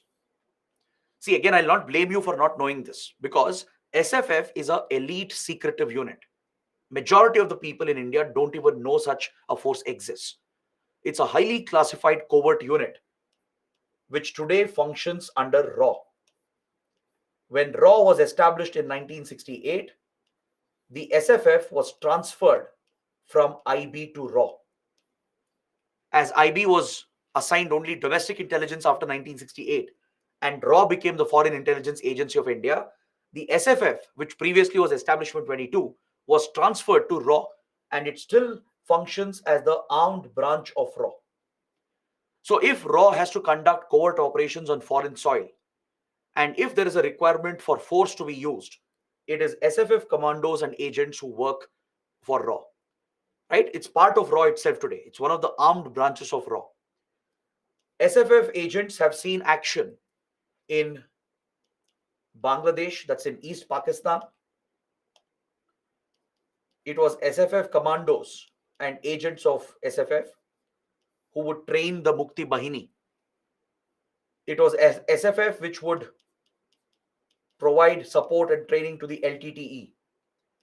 It has also seen action in Kashmir, in the Northeast. Remember, we studied the counter-insurgency operation in Bhutan, where India-Bhutan jointly flushed out insurgents inside Bhutan. Even this involved SFF commandos. Apart from this, there are many more. So SFF is a highly secretive special force unit, an armed branch of RAW, used in covert operations even today. Recently, when the Ladakh clashes happened in 2020, SFF units were deployed and one SFF commando was killed as well. So then it was mentioned in news back then. So initially, the unit comprised mainly of Tibetan refugees. Even today, many Tibetan refugees are recruited into the force. But even Indians are also recruited, especially the best Indian soldiers from the army and other forces are brought here in deputation, and they're given highly specialized training with specialized skills and weapons, and it serves as the armed branch of RAW. All right. So China, which was aware of India-US collaboration, a covert collaboration, was wary of India's activities. So when India launched the forward policy, China saw this as the final threat. China saw that India was being an irritant, accommodating Tibetan refugees, allowing a parallel government, right? And challenging the validity of the border. Along with that, the forward policy was seen as an aggressive move by India. So this led China to conclude that India should be put in its place, that India should be pushed back. And China declared war in 1962. It declared war against India to achieve its primary objective, which was to capture Aksai Chin, and second was to defeat India, to deliver a crushing defeat to India, which according to China had become an irritant. With this objective, China launched the conflict across the Himalayan border, from Ladakh to Sikkim to Arunachal Pradesh, across all the fronts, from western to central to eastern sector. China launched a major invasion, and it dealt a conclusive defeat to Indian troops. India was barely prepared for this conflict. This is where the Nehru government faces criticism, that when all the advice was against further aggression and hostility, right? Even military leaders were advising that please don't mobilize. We don't have the resources, the ability. Let us use diplomacy. Let us settle this through talks. Diplomacy is what prevents war. But Defense Minister V.K. Menon was confident that China will not retaliate. He was confident that this would be a deterrent against Chinese aggression. And PM Nehru ordered an aggressive troop mobilization to counter the Chinese mobilization which was happening. See, you should display aggression when you have all the capabilities and resources. When you don't have it, right, you need to be more pragmatic. You need to take a step back and allow diplomacy to work. So this move of India costed the conflict, and India would eventually lose the conflict because we were completely outnumbered. There are many records related to this conflict, and these records show that the troop ratio when we implemented forward policy was 1 is to 3. Can you imagine that? It means for every one Indian soldier that we could bring close to the border, China was bringing 3 soldiers. We were outnumbered 1 is to 3, and they had better equipment. For them, terrain was easier. For us, terrain was more difficult. We had to go up the Himalayan mountains with no roads, no connectivity back then. Plus the higher altitude, right? You need special clothing, special gear and training to operate in high altitude and to wage a mountain war. Mountain warfare is a special skill. High altitude mountain warfare requires a lot of intense training, a lot of resources and infrastructure. India had none of it back then. We were a newly independent country struggling with our own development. So when we didn't have these basic resources, ideally, we shouldn't have mobilized. Instead of showing aggression, we should have allowed diplomacy to work, and we should have found a solution diplomatically. Right? That is one criticism. But of course, the blame lies with China. China was the one which was aggressive here. China was the one which declared the war against India. It exploited the opportunity. It realized that India was weaker in numbers. It realized it had a geographical advantage, right? So it outnumbered Indian troops by a ratio of 1 is to 3 and dealt a crushing defeat to India. A massive defeat, complete outright defeat with full capture of Aksai Chin. All right, these were the events that led to the conflict. And as India was defeated conclusively, China captured Aksai Chin. It remains under Chinese occupation even today. The other territories were returned back. some other portions of our territory where Chinese troops had intruded, they were returned back to India, and China withdrew the PLA. China didn't have any other objective to capture other territories in India. If it wanted, it could have. All right. For several weeks, Chinese troops remained on Indian soil across the border. But China's goal was only Aksai Chin. So it retained Aksai Chin, captured it completely, annexed it, and withdrew from other areas and declared a ceasefire once the objective was met. Its goal was very simple: capture Aksai Chin, defeat India, and retreat. It achieved that very quickly, right? India suffered tremendous losses. It was a huge psychological blow as well. It retained Aksai Chin, gave back all the other territories and retreated, withdrew the troops, and called for a ceasefire. This is how the 62 war ended. All right. So now let's take a short break. We'll come back. Let's come back by 8 a.m. and we'll discuss the remaining part of this topic. We'll discuss the consequences and we'll study the border agreements and the current crisis that we have seen, the current nature of the boundary dispute. After that, we have a few small topics which we can look at the end of the session. All right. So let's come back by 8 or 8:01 a.m. 15 minutes break. So come back in 15 minutes.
Hello, everyone.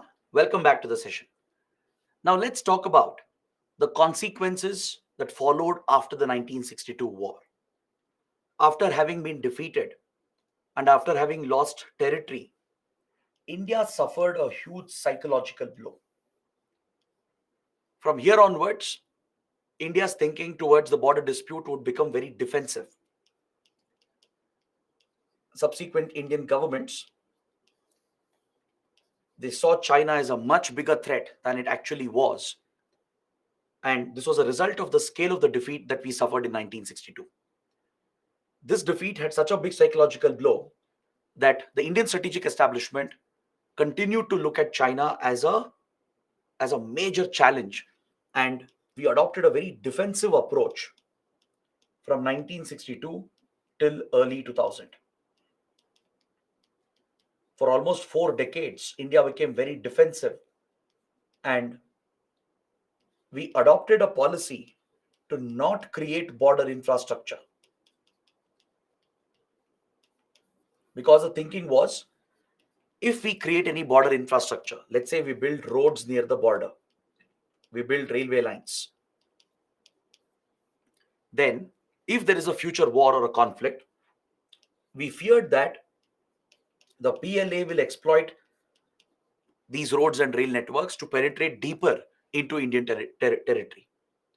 That was the kind of defensive thinking that persisted for 4 decades, which was a direct result of the conflict and the defeat that we suffered in the 62 conflict. So, for almost 4 decades, as a matter of policy, India did not proactively develop border infrastructure towards the Chinese border. This policy was reversed only after some changes happened under the Vajpayee administration, under Manmohan Singh, and under Prime Minister Modi. That's in the last 20-23 years. That is where India got proactive in creating border infrastructure. We have also focused on military modernization. We have increased our military preparedness against China to build our deterrent against China. That is after India became a nuclear power. Right now, India was confident that we had a nuclear deterrent to deter China. And following this, from early 2000 onwards, we have adopted a proactive approach towards infrastructure creation. Until then, deliberately the government was holding back with regard to creating border infrastructure out of fear that China itself would use that to intrude deeper into India. All right. So, in the last 23 years, you see that we have created advanced border infrastructure. We have built strategic roads, railway lines. We have built tunnels that provide all weather connectivity so troops can move and mobilize and bring their equipment to the forward areas. We have also developed our border villages, right? We have activated airfields that were present along the border areas. These were World War era airfields that were created by the British. These airfields had become defunct. They have been reactivated by the Indian Air Force. So we can deploy our aircraft if required right next to the border.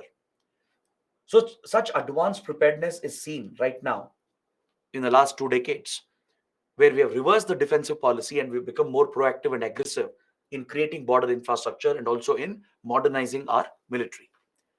Today, we have a dedicated mountain warfare division that specializes in high altitude mountain warfare. We have stationed advanced military assets facing the Chinese border, from BrahMos missiles to S-400 missiles to Sukhoi 30 and the Rafale fighter jets, then advanced battle tanks and artillery guns. They've all been positioned today in forward positions, and this gives India a much better ability to deter the Chinese aggression. All right. So the defeat definitely served a major psychological hit. And for many decades, India remained very defensive in its planning towards China. The other major consequence was the China Pakistan nexus, the strategic nexus that started developing between China and Pakistan. As the popular saying goes, enemy's enemy is a friend, right? Even Chanakya talks about this in the Arthashastra. He focuses on mandala theory that deals with geopolitics, statecraft, war strategies, etc. So there he talks about Ari Mitra equation, the enemy friend equation. He says Ari's Ari is a Mitra, your enemy's enemy is a friend, right? And this works in geopolitics even today. Like, for example, India and Afghanistan, when we had a friendly Afghan government, we worked together to counter Pakistan, as Pakistan was a common threat to both India and the Afghan government. So, similarly, China Pakistan, which saw India as their common enemy, right? Because both of them had fought a war with India in 1947 and in 1962. We had standing border disputes with both of them. So, naturally, China Pakistan came together to form a nexus, and this strategic nexus continues even today. They signed a boundary agreement in 1963, the Sino-Pak Boundary Agreement, through which a part of POK, Shaksgam Valley, was ceded by Pakistan to China. Now, this is Indian territory claimed by India, supposed to be a part of the erstwhile state of Jammu and Kashmir in the Gilgit Baltistan region, right? So, Pakistan captured these areas in 1947, remained under the illegal occupation of Pakistan till then. But in 1963, because of the boundary agreement, right, it ceded Shaksgam Valley to China, as China could create infrastructure and establish a strategic military presence in Shaksgam Valley. Now, please look at the map. You can see the Shaksgam Valley here. This is the Shaksgam Valley, this orange shaded area in POK, in the Gilgit Baltistan region. This is Indian territory, part of the state of J&K. But Pakistan, which had occupied these territories, gave away Shaksgam Valley to China following the 1963 agreement. Since then, China has deployed troops at Shaksgam Valley. The PLA soldiers can be found here along with Pakistani army. And together, they have created infrastructure. China has built road and even pipelines and other infrastructure in Indian territory, which is occupied by Pakistan. So, in a way, China becomes a stakeholder in the Kashmir conflict because of its control over Shaksgam Valley and the investments it has made here. It has invested billions of dollars to create infrastructure in Shaksgam Valley, right? It becomes an indirect stakeholder in the Kashmir conflict, and that is something India is really concerned about. Other than that, strategic ties started developing between China and Pakistan. China would directly help in the military modernization of Pakistan, and it would prop Pakistan as a proxy against India. It would use Pakistan to counter India. This has been China's strategy ever since 1960s. Now look at Pakistan's armed forces. Most of the modern equipment they have, they are all of Chinese origin. If you look at the JF-17 fighter jets that Pakistan has, some of the naval ships and submarines, advanced naval ships and submarines of Pakistan, they're all of Chinese origin. Even ballistic missile technology and even Pakistan's nuclear weapons program, they're all based on Chinese designs that were leaked by China to Pakistan. China gave away its nuclear secrets and missile secrets, shared material as well, and helped Pakistan become a nuclear power to set up Pakistan as a counter to India. So, this remains a formidable challenge for us even today. And there is a possibility of a simultaneous two front conflict. This has always been India's nightmare since the China Pakistan nexus began. A possibility where both China and Pakistan could simultaneously attack India in a two front war. Right? Indian forces, Indian strategic establishment has always prepared for this worst case scenario where we may have to fight a simultaneous war with Pakistan and China. All right.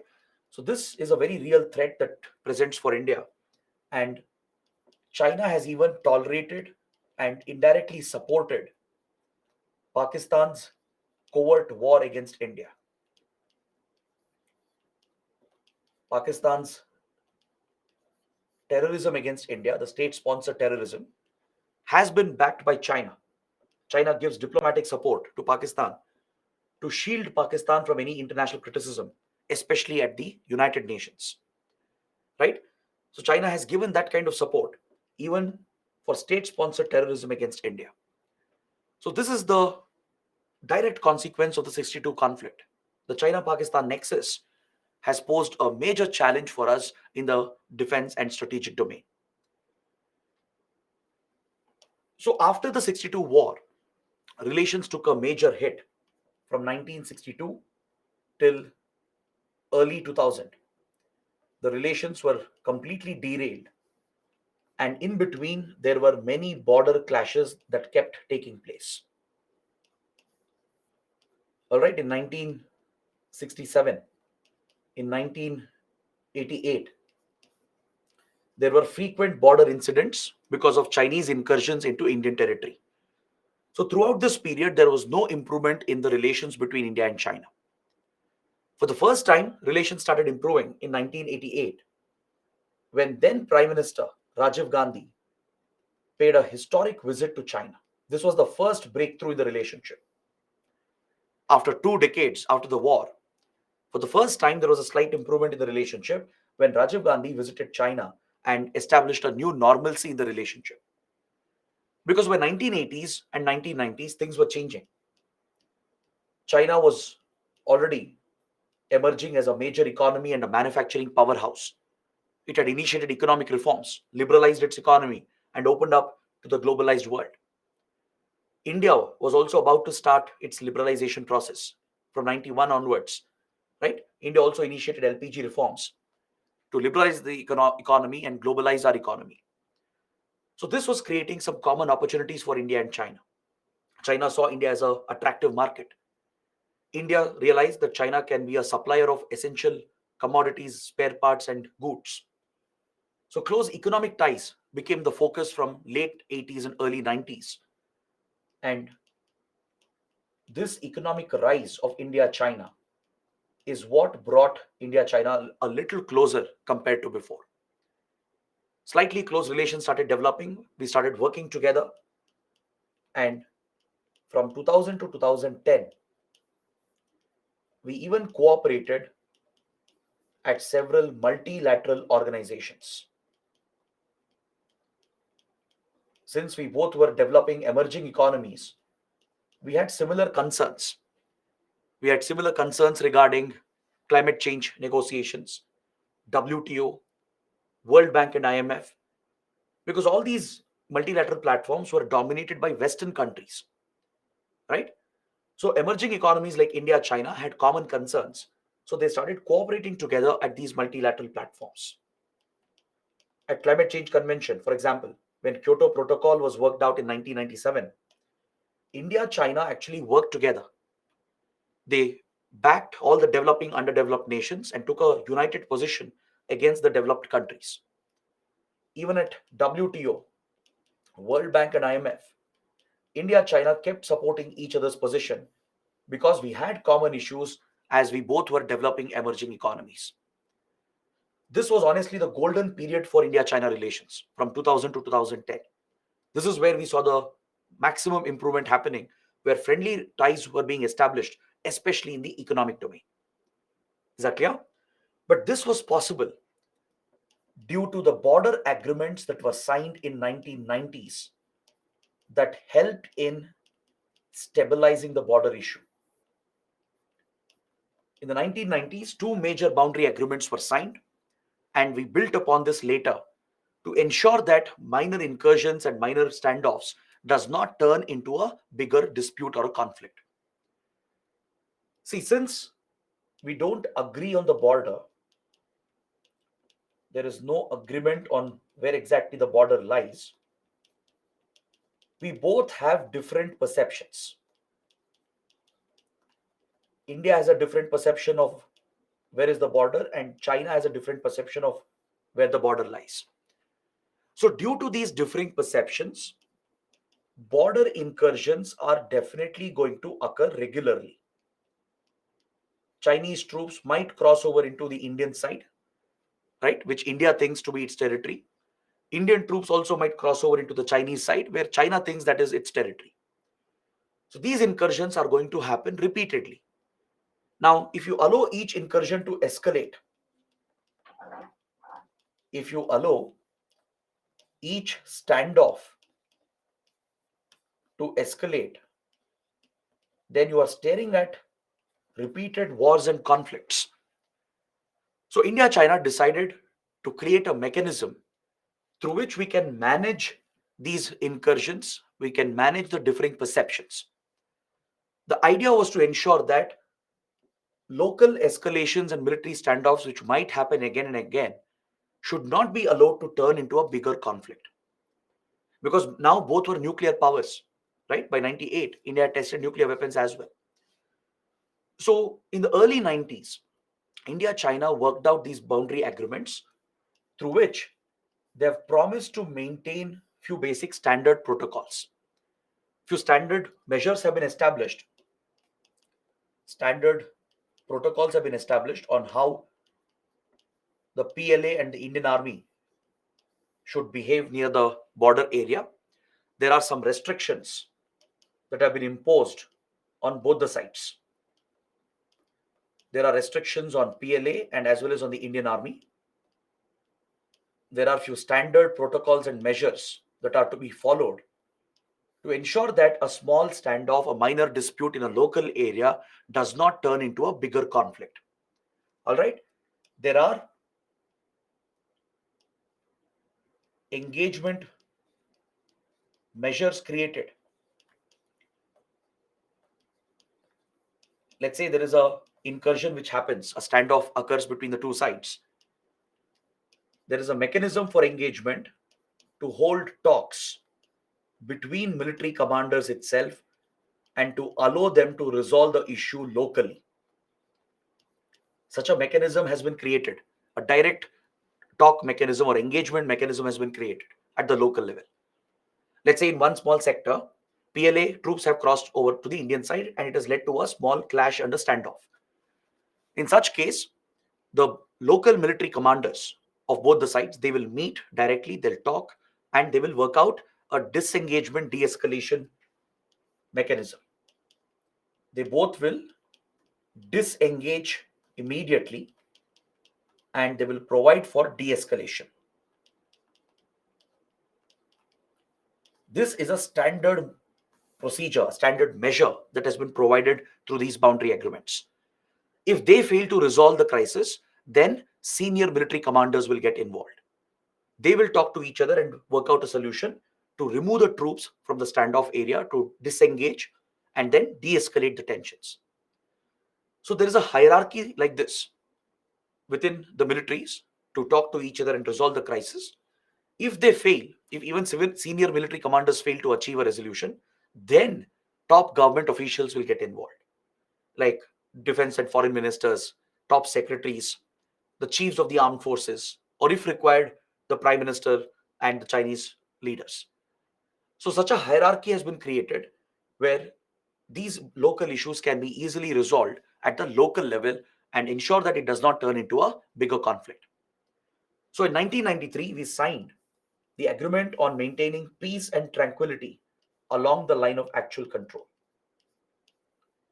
This was followed by the agreement on CBMs, confidence building measures in the border areas. These two agreements, they basically place some restrictions on the troops. For example, they are prohibited from deploying major heavy weaponry close to the LAC. This will basically build confidence in each other and it helps in avoiding accidents and miscalculations. Both sides are prohibited from deploying heavy weaponry near the border. Within a certain distance of LAC, they can't bring heavy guns, rockets, tanks, and fighter jets. They have to be stationed a little distance away from the LAC. Even combat vehicles, larger ammunitions, they cannot be brought right next to the LAC. There is a minimum distance which is prescribed, and they need to station these equipment away from the LAC. So this will help in giving confidence to the other side that one incursion or one standoff will not escalate or turn into a bigger war or a conflict. Next, both the sides are prohibited from opening fire or from using dangerous weapons of mass destruction. All right? They can't carry their assault rifles and guns, and they can't open fire against each other, and they can't use any toxic, hazardous substances, including chemical agents and other such weapons. That's why, whenever you read about a India China military standoff, you see that the soldiers have engaged in a fist fight. They've beaten up each other, they've thrown stones at each other, or they beat up each other with sticks, bats, and baseball and hockey sticks, etc. Right? This sounds like a rudimentary gang fight. That's how gangs fight on the streets. Doesn't look like two armies fighting each other. Right? If you've ever wondered why this is the case, it's because India, China are prohibited from opening fire against each other. This is a great measure because when standoffs happen, if fire is opened, if soldiers are killed on the other side, that is when things will escalate very quickly. So to prevent that from happening, there is a restriction on deployment of heavy weaponry, right? You can't bring your big military assets into the LAC area, and they cannot carry guns, assault rifles, and open fire on the other side. That's why when there is a clash or when there is a standoff, it's always a hand fight, a fist fight which happens where both sides beat up each other, they throw stones, they use sticks and clubs to beat up each other. That will only cause some injuries in a rare case, but it will not turn into a bigger issue. So, such confidence building measures are in place. And even if military exercises are planned, if military exercises are conducted near LAC, they should face the other side. The exercise should be conducted facing inwards towards your own country. Now, tomorrow, let's say PLA Air Force, they plan an exercise in Tibet near the LAC. They can conduct their exercises, no problem. But they can't come close to the LAC and face India and conduct the exercise because that might give rise to a suspicion, right? India might assume that China is preparing for attack. So that could lead to wrong decisions, right? So China can conduct the exercise but facing the other side and by informing India. India also has the same restriction. We can also hold military exercises but away from the LAC and facing towards India, not towards China. And there should be prior communication. So all such restrictions are in place because of these agreements. And trust me, it's because of these two boundary agreements that we haven't seen another India China war. Or else, the various standoffs and incursions that have happened would have easily escalated into a conflict. You take Doklam dispute, for example, which we studied under Bhutan. Look at the latest Ladakh clashes, right? Even the Ladakh clashes, even though it is a serious incident, it's been limited and restricted only to few areas, only to few locations. It hasn't turned into a bigger war or a conflict, right? So if this is not happening, it's because of these agreements. Thanks to these boundary agreements, there is a pre-agreed mechanism on how we are going to tackle them. The whole focus is to ensure local commanders should talk and they themselves should resolve it and de-escalate and disengage as quickly as possible. All right? If they fail, then senior military commanders will come in, and only if required, the government officials and the top government leaders will get involved. So that is why the boundary agreements are very, very important. Now, recently, India has raised a accusation. India has raised a complaint that since 2017, China is not respecting these border agreements. India is saying that in the Doklam dispute and in the Ladakh clashes that happened, China has broken the commitment of these agreements. China has deliberately broken these commitments, and that is why, according to India, the border tensions are escalating. So, this is one of India's complaints. Our complaint is that China is not following, not abiding by these border agreements, which were signed in 93 and 96. Got it? Next, in 2003, after Prime Minister Vajpayee opened a new era in the relationship, a special representative mechanism was established, or the SR mechanism.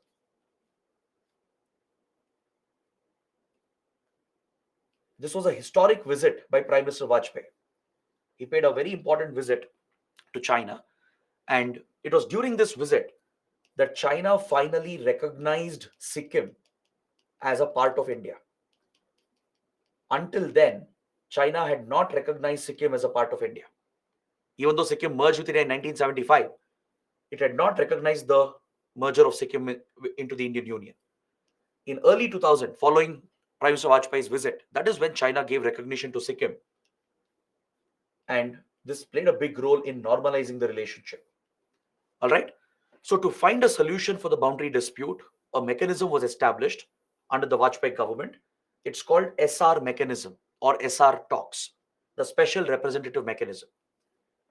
Under this mechanism, both the countries will appoint their envoys, they will nominate their special representatives, they will talk to each other regularly, and they will try to find a political solution and agree on the political parameters and guiding principles to permanently resolve the border dispute. Now, this was a very big breakthrough in the relationship. Imagine two hostile neighbors who have a disputed border agreeing for a negotiated settlement without war, without tensions, without hostilities and conflict. If they are trying to work out a negotiated settlement through talks, that is the best possible thing that could happen, right? So, such a mechanism was established, and India appointed the National Security Advisor as the special representative of India. The NSA would become the special representative. China appointed the state counselor, who's the equivalent of India's NSA. State counselor in China in the Communist Party is a very high ranking position. The state counselor deals with national security and foreign policy issues, just like India's NSA. The roles are pretty similar. So these officials were nominated as special representatives, and they would talk to each other to find a political solution, identify the parameters and guidelines through which we can find a settlement for the boundary dispute. So this was a very big breakthrough, and many rounds of SR talks took place. Several rounds of SR talks were held. This mechanism was functioning quite well from 2003 to 2010. All right? But all of a sudden, it was suspended by China. China suspended the talks. Both India and China have not taken it forward after 2010. But prior to that, many rounds of SR talks had happened. They were making some progress as well. But due to a certain development, China put a hold on the talks. India also didn't take it forward. And from here onwards, our relations started deteriorating. 2009 2010 was the turning point again. Until then, the relations which were improving, where we were actually being friendly to each other, we had kept the border issues aside and we were cooperating with each other. Suddenly, there was a turn of events, and China again became hostile to India. We started witnessing increasing hostility, increasing aggression that directly affected the relations. Incursions started happening. All right, SR talks were suspended.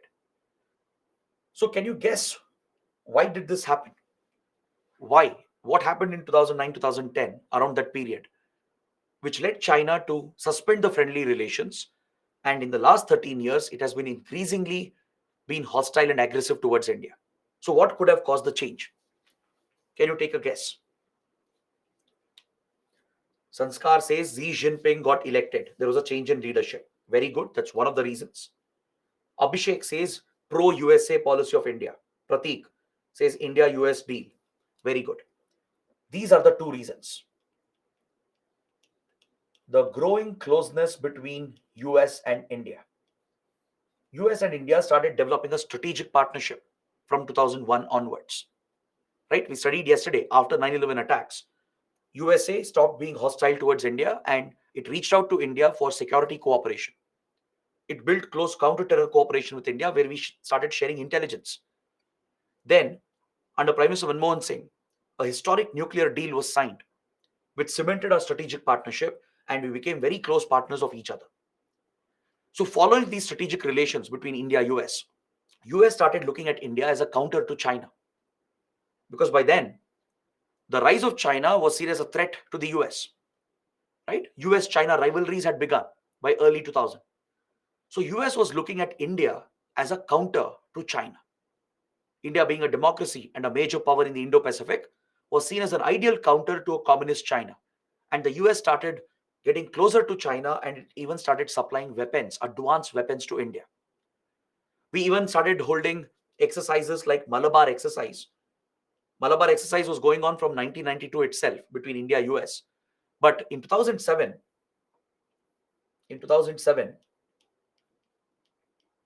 we expanded the Malabar naval exercise. To those who don't know, Malabar is a naval exercise that was started between Indian Navy and US Navy. It was started in 1992.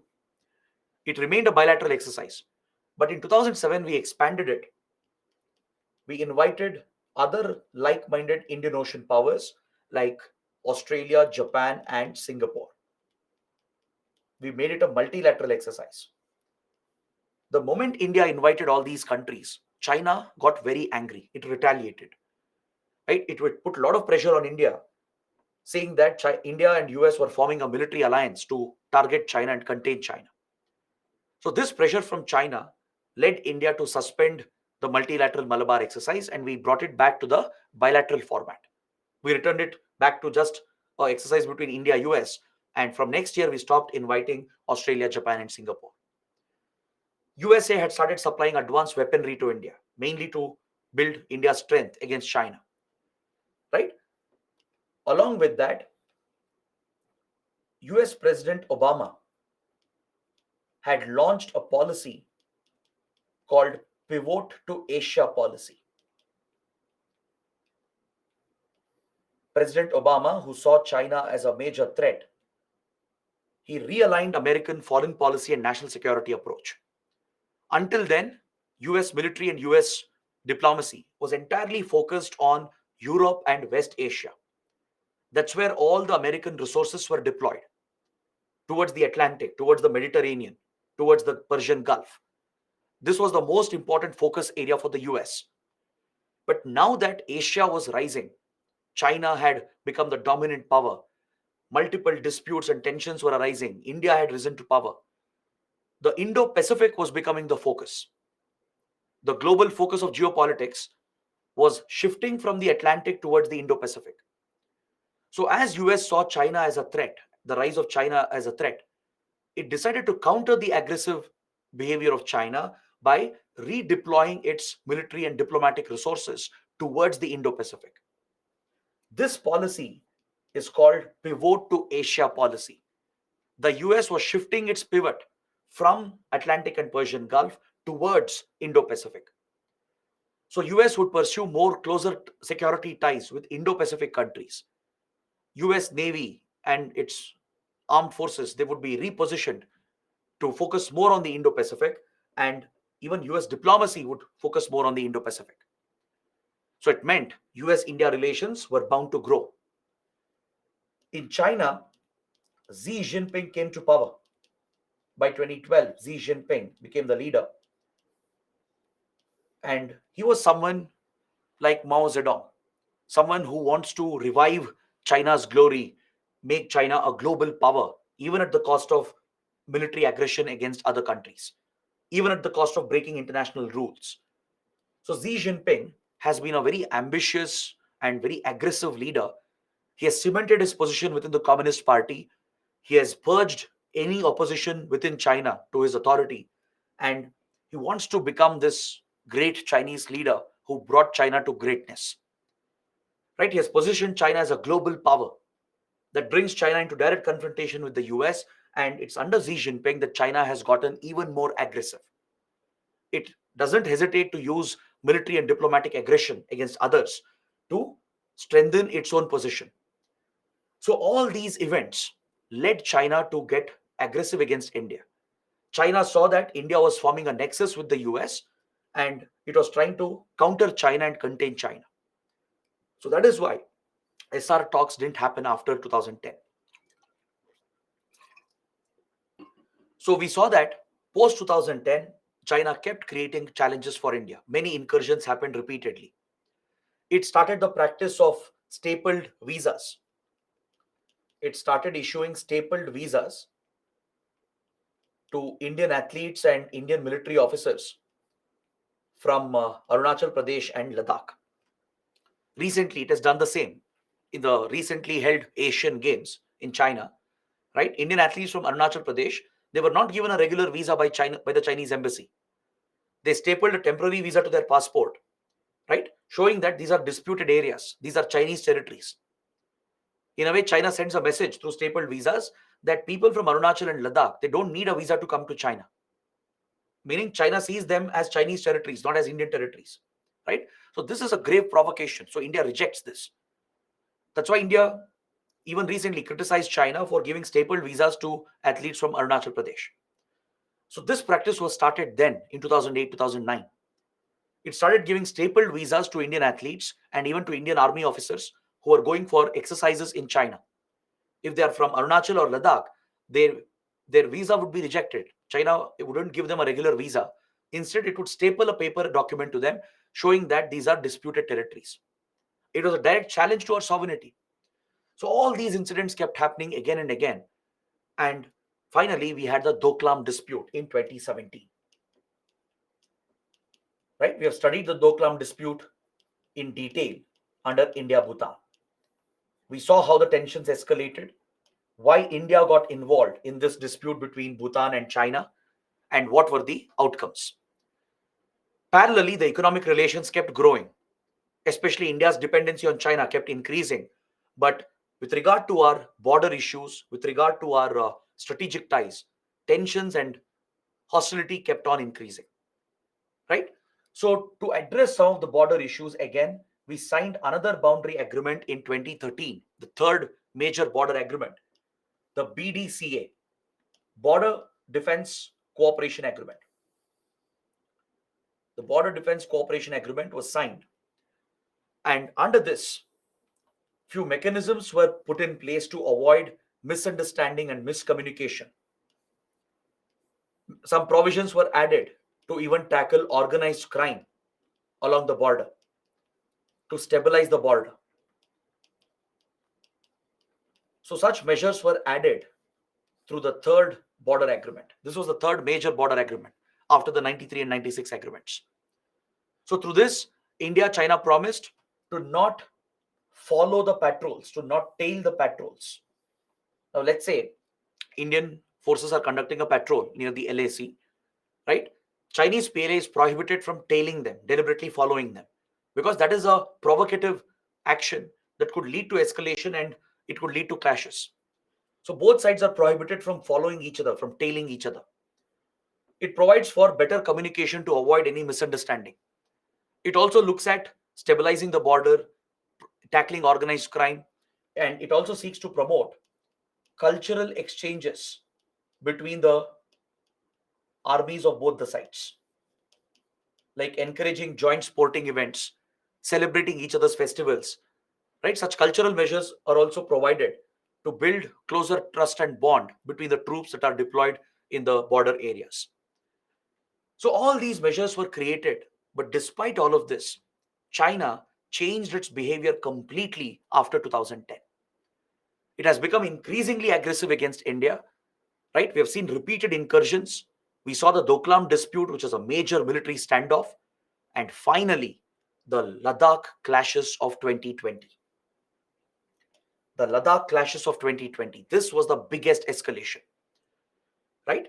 In April, May 2020, India noticed that Chinese troops were carrying out multiple simultaneous incursions into Indian territory at multiple locations, including Penangso Lake, at the north and south bank of Penangso Lake, at the hot springs area, Galwan River Valley, Depsang Plains, and at few other locations. Multiple simultaneous incursions were carried out, and these were deliberate, these were pre-planned. It's not that it was an accident, right? Accidental incursions happen in one place or maybe in two places, not at 5 to 6 places. So this was pre-planned, approved by the highest levels of the Chinese leadership, maybe by the president himself, by Xi Jinping himself. Without such highest approval, PLA wouldn't have done such a major escalation.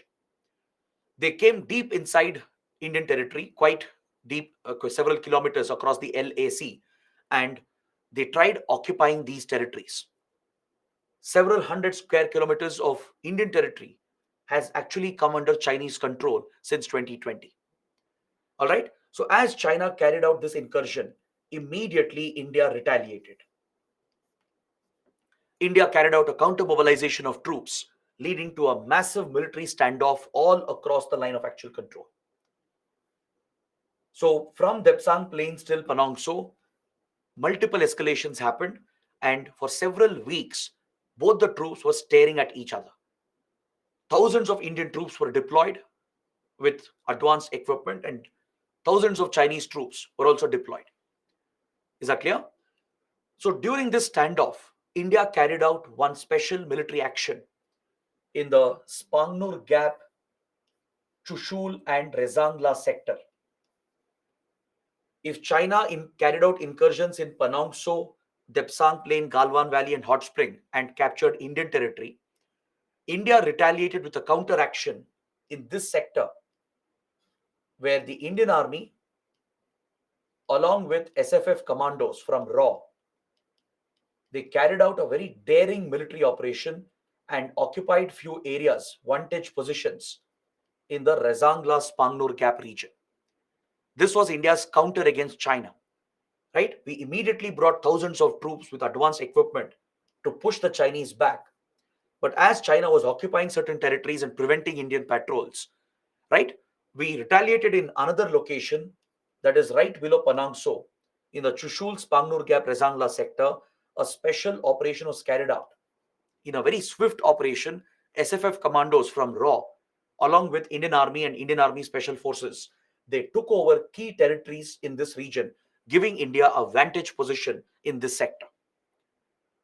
So, following this, it appeared that as if India China are going to war.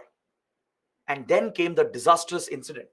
In the same standoff at Galwan Valley, fresh clashes took place and 20 Indian soldiers were martyred. Now, this was the biggest escalation ever since 1962. Fresh clashes occurred at Galwan Valley in June 2020. Right? This was before India took some areas at Razangla, Spangnur Gap. What happened was around several hundred troops from India and China, they got into a direct face-off. Right? Chinese had established a presence in Indian territory, so Indian army was countering them. This led to a direct face-off, and it led to hand-to-hand fight. Fist fight occurred. Both sides were beating up each other, throwing stones and pushing and beating each other.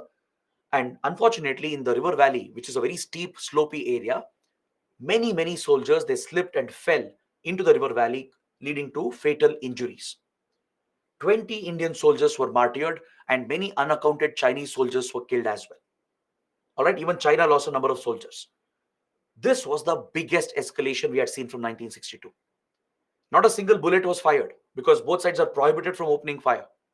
But hand-to-hand fight and the clashes led to these deaths, these fatal slips, where the soldiers fell down the valley and many of them were killed on both the sides, causing the biggest escalation since 1962.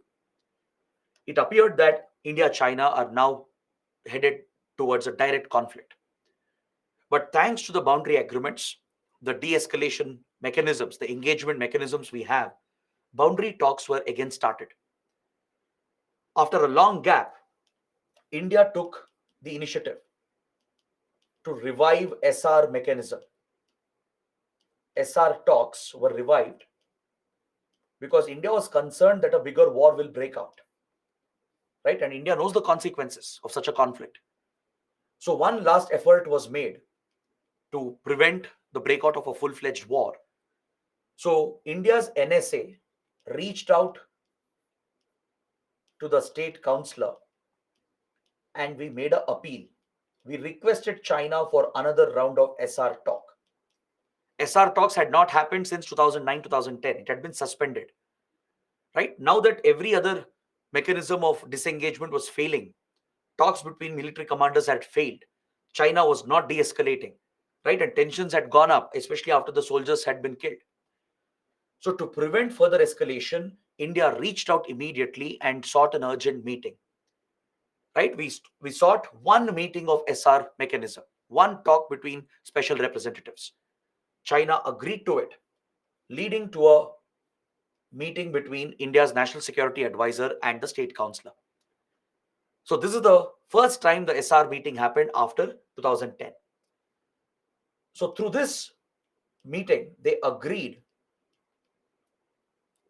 to disengage and de-escalate and follow the measures provided under the border agreements. They agreed to revive the local boundary talks between the military commanders so they could find a solution to disengage and de-escalate. So these talks have been going on for 3 years right now. All right, after the SR talks, many rounds of boundary talks have taken place between local and senior military commanders.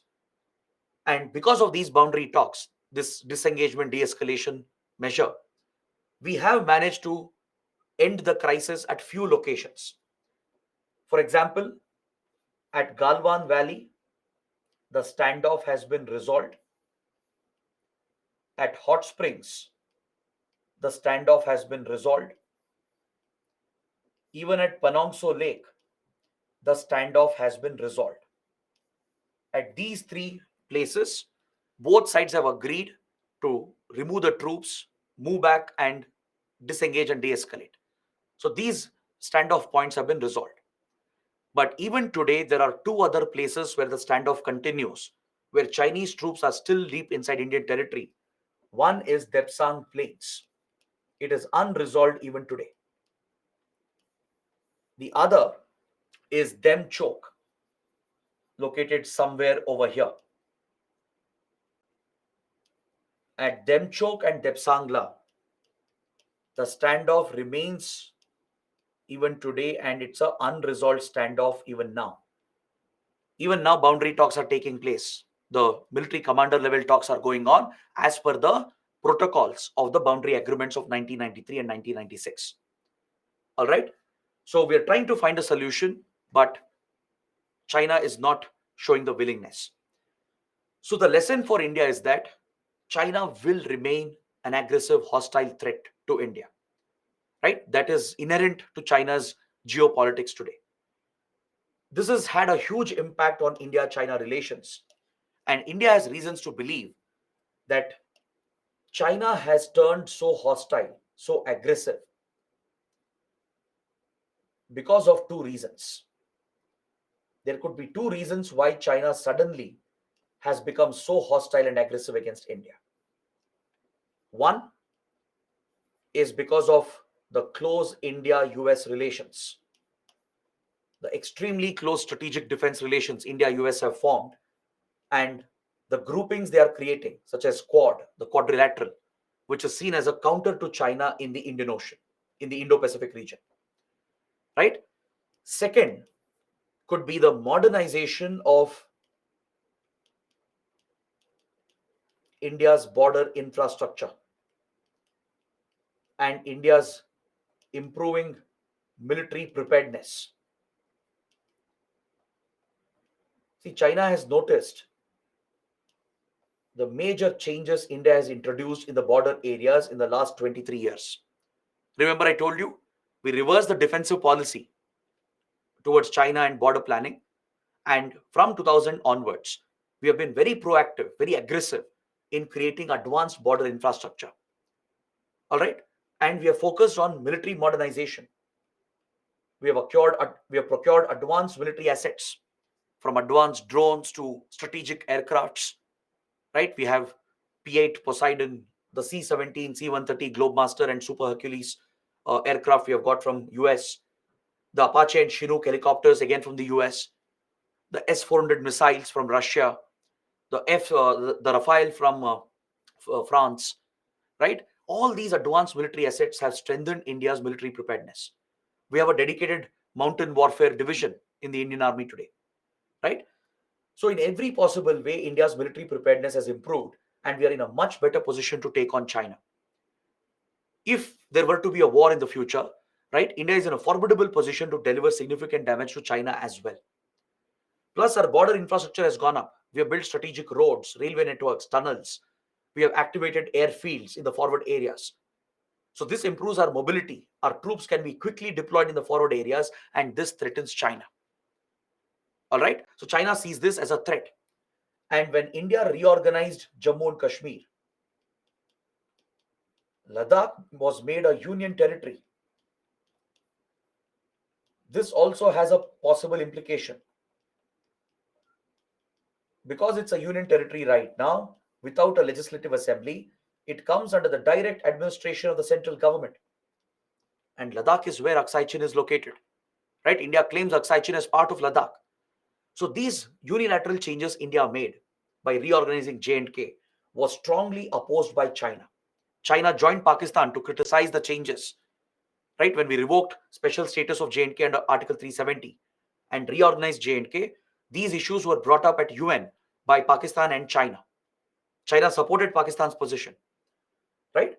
So the changes that have happened to Ladakh, where center has got direct control today, the military modernization and the improvement in border infrastructure, and our strategic ties with US, these could be the factors which is driving China's hostility and aggression against India. Just look at the map here. This map is showing you a new road, a strategic road we built right before the Ladakh clashes broke out. It's called the DSDBO road. It is a very vital road link created by the Border Roads Organization, the BRO. It connects Durbuk with Daulat Beg Oldi. All right? Durbuk and Daulat Beg Oldi. These key locations are linked, and this road further connects with Leh. Now, if you observe in the map, it's actually a satellite picture. You can see the line of actual control is running almost parallel to this highway that we have built. Rather, the DSDBO road has been built by India parallel to the LAC. You can see Panongso Lake, the beautiful Panongso Lake over here, right? You can see the Galwan River flowing and forming the Galwan River Valley where the clashes took place. So right next to the LAC, right next to it parallelly, we have built this strategic road, the DSDBO road, the the Durbuk Daulat Beg Oldi road. This gives India, especially the Indian Army, right? It gives Indian Army opportunity to quickly mobilize troops and equipment if required to the line of actual control. Is that clear? It was inaugurated by India in 2019. So China definitely sees this as a threat. It's a major improvement of India's border infrastructure that aids our military deployment.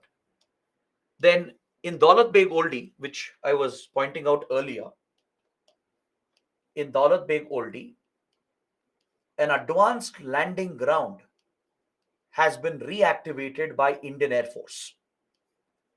At this point, which is almost the last border point of India, after that you have Karakoram and Xinjiang, right? You can see Siachen here. This is the Siachen area, all right? In this strategic region, we have activated a British era airfield, a World War era airfield, and Indian Air Force has started sending aircrafts here, advanced aircrafts, which can bring hundreds of troops and equipment very quickly. So this threatens Chinese positions, right? So all these factors might have pushed China these to get this aggressive and hostile against India and trigger the latest Ladakh tensions. So the current situation is that three standoffs have been resolved. Hot Springs, Galwan, and Panongso. These standoffs have been resolved through talks, but Depsang and Demchok standoff continues and we are yet to find a solution for that.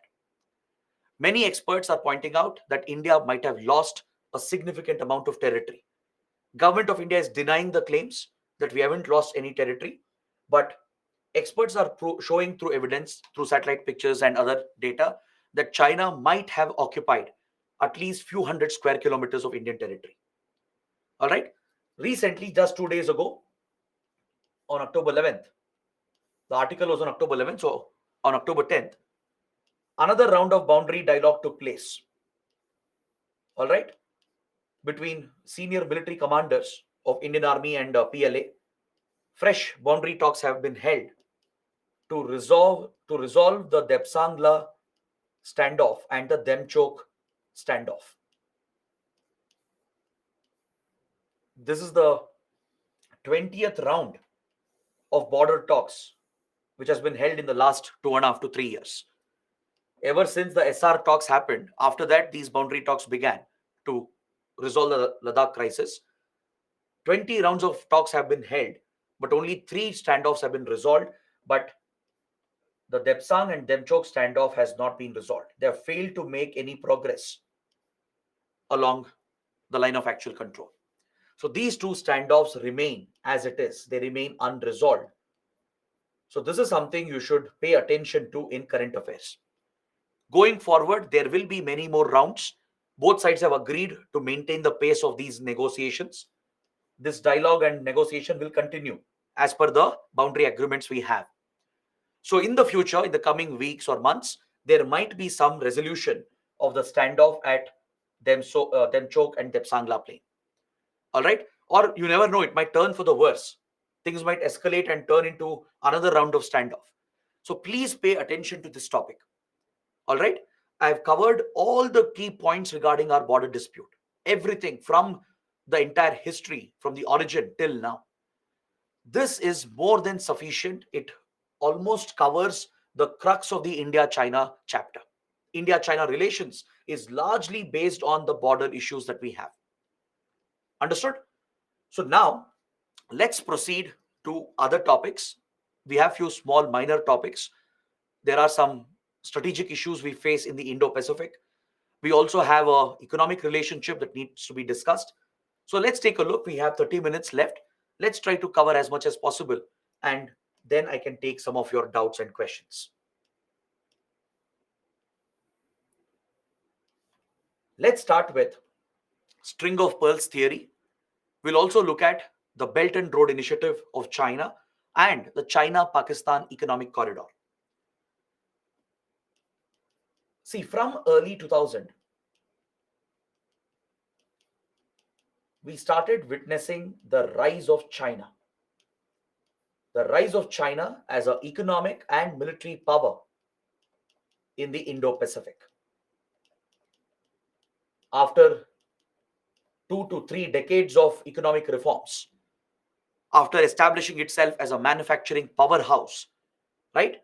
We saw the tremendous rise of China. It became a massive economic power and a formidable military power.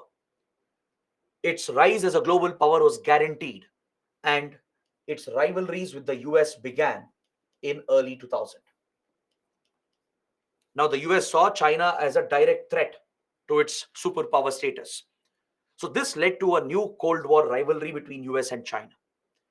So, China started focusing on the Indo Pacific. It has expanded its economic, diplomatic, and military influence across the Indo Pacific in the last 23 years. So, in the Indo Pacific, a major challenge for China is India. Apart from US, then apart from Australia and Japan, the major challenge for China, for Chinese influence, is India, especially in the Indian Ocean. Because Indian Ocean is our backyard. This is our strategic backyard, where India has been a dominant power for many, many decades. Right? Even historically, since ancient times, right, Indian civilization has been the dominant power across the Indian Ocean. In today's world, in today's geopolitics, India has been the regional power of the Indian Ocean. We are the ones who have had dominant influence across Indian Ocean. Now, obviously, China wants to counter that. It has resisted the Indian influence, and it has tried countering the Indian influence from South Asia to West Asia, East Africa to Southeast Asia. So, along the boundaries of the Indian Ocean, along the rim, China has deliberately and constantly tried to undermine Indian influence and Indian interests, as it sees India as a competitor in the Indian Ocean, as it wants to counter India. It has tried undermining our interests and influence. And one strategy of China to do this is called the string of pearls theory. All right. See, officially, China does not have any such policy. This name, the string of pearls, was coined by the US Department of Defense. The Pentagon, which is the US DoD, the Department of Defense, was studying Chinese investments across the Indo Pacific. In this analysis, the US military realized that China appears to have a strategy to encircle India and contain India. This is a military and intelligence assessment of the United States. American defense planners and American intelligence agencies, they noticed a pattern in early 2000 that in the Indian Ocean specifically, China has taken up many commercial projects, especially port projects, which appear to have a strategic purpose because of its strategic location. The American analysts, the military and intelligence analysts, they saw that China is making massive investments in seaport projects, which appear to be commercial projects, but they all have strategic locations. So their suspicion was China might use these port facilities for strategic purposes, maybe to potentially turn them into military bases to support the PLA Navy. If the PLA Navy wants to deploy ships and submarines, right, they will need refueling and resupplies. They'll need logistical support. If PLA Navy wants to dominate the Indian Ocean, deploy ships and submarines constantly in the Indian Ocean, it would need bases around the region where it can access refueling and resupply facilities. So the US believed that China indeed has a deliberate strategy to make such projects happen in the Indian Ocean with the intention of encircling India, surrounding India, and trying to contain Indian influence in the Indian Ocean. That's why they called it string of pearls. It's like pearls which are aligned across the Indian Ocean, which you can string them together, like how you form a necklace using pearls, you string them together. So, similarly, it's believed that China has this policy called string of pearls. All right, this name was given by the US, by the US Department of Defense. This theory is subscribed by Western countries, even by Western think tanks, and even by India. The Indian government, Indian media, Indian think tanks also believe that China indeed has this strategy to encircle and contain India. China dismisses this. China has nothing called string of pearls. Officially, it doesn't have any such policy as such. But if you notice Chinese projects as well, even you will say that there is a pattern to it. Remember the Kyokfu port that I showed you in Myanmar? The Kyokfu port in Myanmar, which we studied under India-Myanmar relations. This is already part of the China-Myanmar Economic Corridor under the Belt and Road Initiative. So China has funded and built a strategic port in Myanmar facing the Bay of Bengal, which is the Kyokfu port. Next, the Chittagong port in Bangladesh. It has Chinese investments. All right. In Sri Lanka,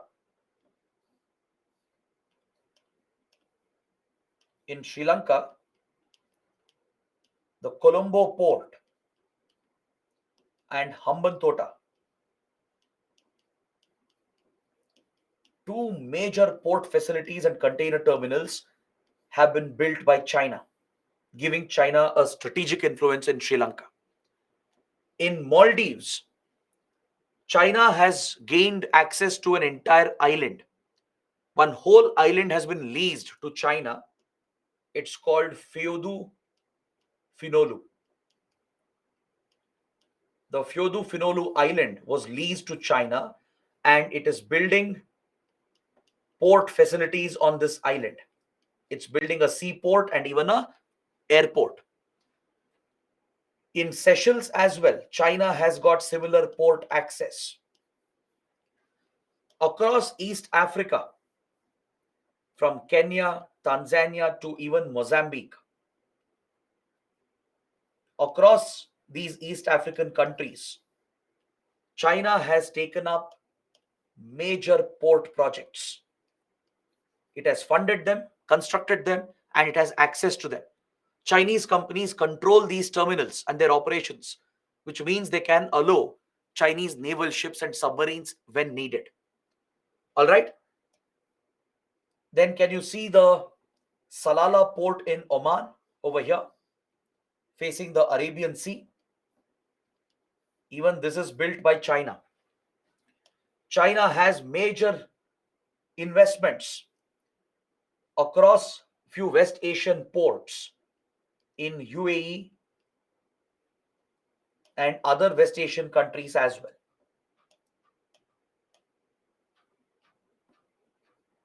In West Asia, China has major investments in such projects. Then, the Gwadar port in Pakistan, which I had mentioned in a previous class, right? It's right next to our Chabahar port in Iran. It's near the Hormuz Strait, near a choke point, and very close to India. This is part of the China-Pakistan Economic Corridor, which is a component of Belt and Road Initiative. Then finally, China has even set up a foreign military base. It has publicly acknowledged that it's a military base, which is in Djibouti. Can you see this small African country here? All right. This is a choke point here. It's called the Bab al Mandeb Strait. The Bab al Mandeb Strait is like Malacca Strait and Hormuz Strait. It's a choke point that links the Red Sea over here. This is the Red Sea. It connects Red Sea with the Gulf of Aden and Arabian Sea. This is a very, very critical shipping lane. It's the only preferred connection between Europe and Asia. For shipping between Asia and Europe, this is the most preferred route, the shortest and the best possible route. So there is this narrow choke point called Bab al Mandeb Strait. And the country present here on the other side of the strait is Djibouti. Since the region is affected by piracy,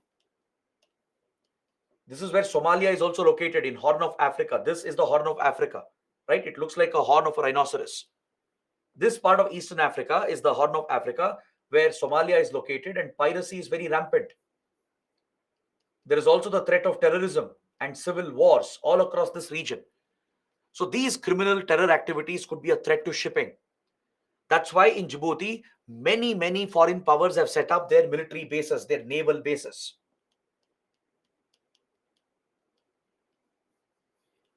Even US, Japan, and European powers, they have a naval base in Djibouti because they want to stabilize the Bab al Mandeb Strait, ensure it is secure, ensure it is free from piracy and terrorism, to protect the shipping lane that connects Europe with Asia.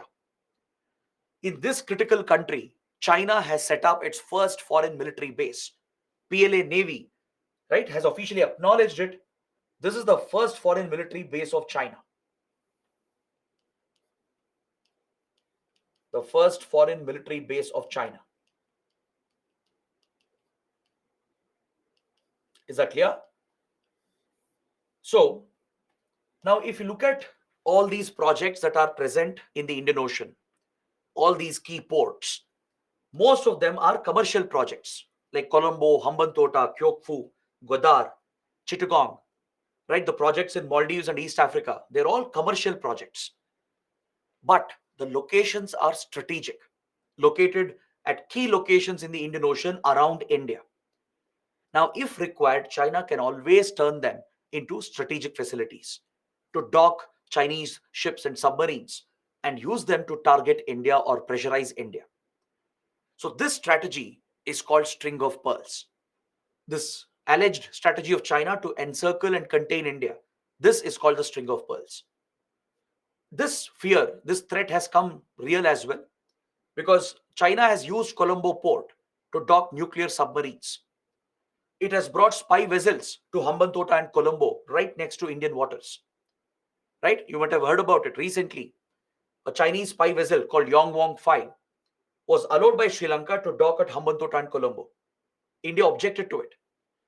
Then recently, just few weeks ago, Chinese naval ships and spy vessels again visited Sri Lanka. They docked at Colombo and Hambantota, which represents a threat for India.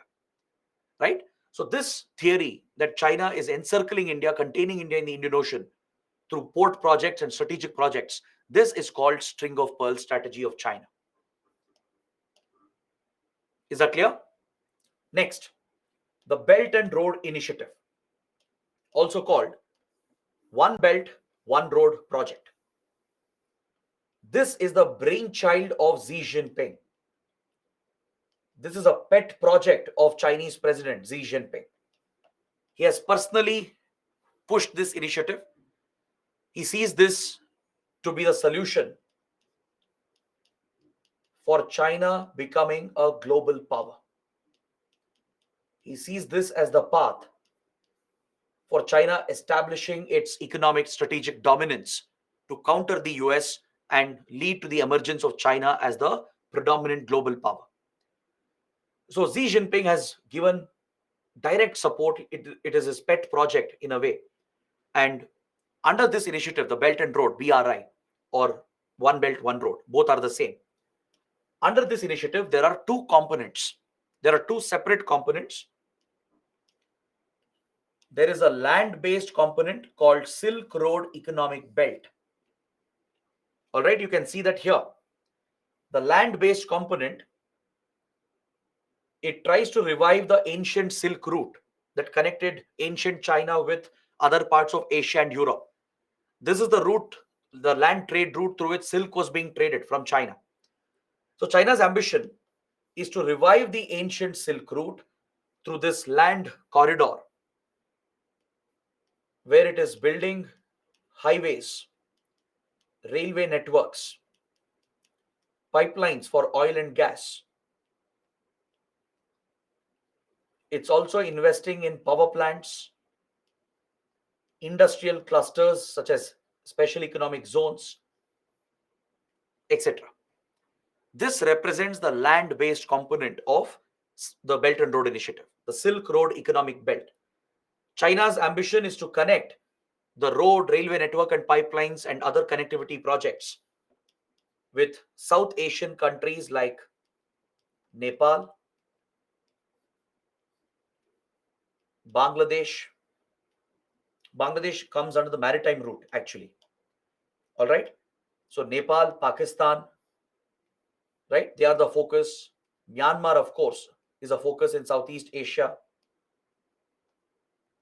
So, China wants to connect with all these regions from South Asia to Southeast Asia to Central Asia. In fact, China has already built several important road and railway networks along with pipelines that connect China closely with the Central Asian countries that you're seeing here. From Kazakhstan to Kyrgyzstan, Uzbekistan, Tajikistan, they're all closely connected with China already. Right? It wants to extend the network towards Russia, towards West Asia, and as well as towards Eurasia and Europe. This land-based corridor that China is pursuing, this is the Silk Road Economic Belt. All right. The first component, the land-based component, it basically includes roads, railway lines, pipelines, and any other connectivity, along with power plants, industrial clusters. The second component of Belt and Road is a maritime component, a sea based component. It's called the 21st Century MSR, or the 21st Century Maritime Silk Road Initiative. Just like the land based Silk Road, right? Even in ancient times, there was a maritime Silk Road as well, where through the sea route, Chinese empires were exporting silk to countries around the world, especially to Europe and Asia. Just like India was exporting spices, China was exporting silk through these trade routes. So China is trying to revive the maritime links by reviving port infrastructure towards the east coast of China, from where it wants to connect strategic Chinese ports with Southeast Asia, with the Pacific, especially the Pacific island countries, with Indian Ocean and South Asian countries, with East African countries, and as well as, of course, with West Asia and Europe. This is China's ambitious plan to link these critical maritime shipping lanes, further dominate the Malacca Strait here near Singapore and Indonesia. So it is investing in many key port projects in Southeast Asia, South Asia, in Africa, West Asia, and Europe. Right? It's trying to revive the sea-based links, the maritime links, so it can dominate the trade routes and establish China as a predominant global economic power. So under the project, China is providing funds, providing massive investments as loans, and China will execute the construction as well. Chinese companies will be given the contracts to execute these key connectivity projects, right? And China hopes that these projects will give China commercial dominance. So this is your Belt and Road Initiative. It's an economic initiative focused on connectivity. So it focuses on land connectivity to revive the ancient Silk Road, and the maritime route as well to revive the ancient maritime Silk Route. So this, in short, is your Belt and Road Initiative. Now, please note down all the neighbors of India, everyone except for Bhutan, they have joined Belt and Road Initiative. Write down this point. All neighbors of India have joined Belt and Road Initiative. Only exception which has stood with India is Bhutan. Except for India, Bhutan, every other neighbor of India, be it Pakistan, Nepal, then Bangladesh, Myanmar, Sri Lanka and Maldives, and even Afghanistan, right? They're all part of Belt and Road Initiative. They've attended the summits, the BRI summits, which are hosted by China. Now, if you observe the map carefully, you can see that the route is connecting with India as well, right? Some of you might have noticed, some of you might have asked that question as well. Sir, how come the route is connecting with India? That is correct. China wanted India to be a part of it. China wanted India to be a part of the land and the maritime component. That's why the map is showing India also as a part of the initiative. All right, because China knows India is a massive market. It can't ignore India. Even India would have benefited by being part of such a global initiative. But the problem for India came up with one of the components of BRI, which is the CPEC corridor, the China-Pakistan Economic Corridor, which is a key component of Belt and Road Initiative, became a threat for India. Is that clear? China and Pakistan, they released the alignment, the route alignment of the project, of the corridor. And when India saw the route alignment, India was furious because the alignment directly threatens our sovereignty. This route passes through Pakistan occupied Kashmir. It threatens our sovereignty over POK, which is Indian territory claimed by India under the illegal occupation of Pakistan. Remember the Shaksgam Valley that we saw earlier, which Pakistan has ceded to China, right? This is where the CPEC passes through. See here, you can see Kashgar, the capital of Xinjiang province. This is the Xinjiang province of China. So under CPEC corridor, Xinjiang is being connected with Balochistan. All right, places like Kashgar is being connected with important ports of Pakistan like Karachi and the Gwadar port, which China has built. China has built and funded the Gwadar port, the strategic Gwadar port. It's just few kilometers from Chabahar port, which India has built in Iran. Just around 90 to 100 kilometers. That's the distance between Chabahar and Gwadar. All right. So if India has built Chabahar port in Iran, China has built Gwadar port in Pakistan, and China's ambition is to connect Gwadar and Karachi ports with a network of road and rail projects. With a network of road and rail projects that will connect with Xinjiang. It also includes pipelines for directly transporting oil and gas. So China is also building power plants in Pakistan as Pakistan faces a massive power crisis. It is also setting up industrial clusters along this route to revive the Pakistani economy. So China has invested billions of dollars into this project. And the problem for India is that it passes through POK. These are occupied areas, which is under Pakistani occupation. What you're seeing here, right, this whole territory is under Pakistani occupation. So the route passes through Pakistan occupied Kashmir, passes through Shaksgam Valley. These are Indian territories occupied by Pakistan, and Shaksgam Valley has been ceded by Pakistan to China. Right? So it directly threatens our sovereignty and makes China a party to the Kashmir dispute in an indirect manner. Because obviously, tomorrow, if we try to bilaterally settle the Kashmir dispute with Pakistan, China will get involved as it has invested billions and billions of dollars. It will not allow India Pakistan rivalry to affect its projects, to affect its investments. And that would be undue pressure on India. We have made it clear Kashmir is a bilateral issue. We don't encourage any third party involvement, meaning China should play no role in Kashmir. But by investing in these projects and by aligning the corridor here in POK, China is becoming a party. Indirectly, it's becoming a party to the dispute.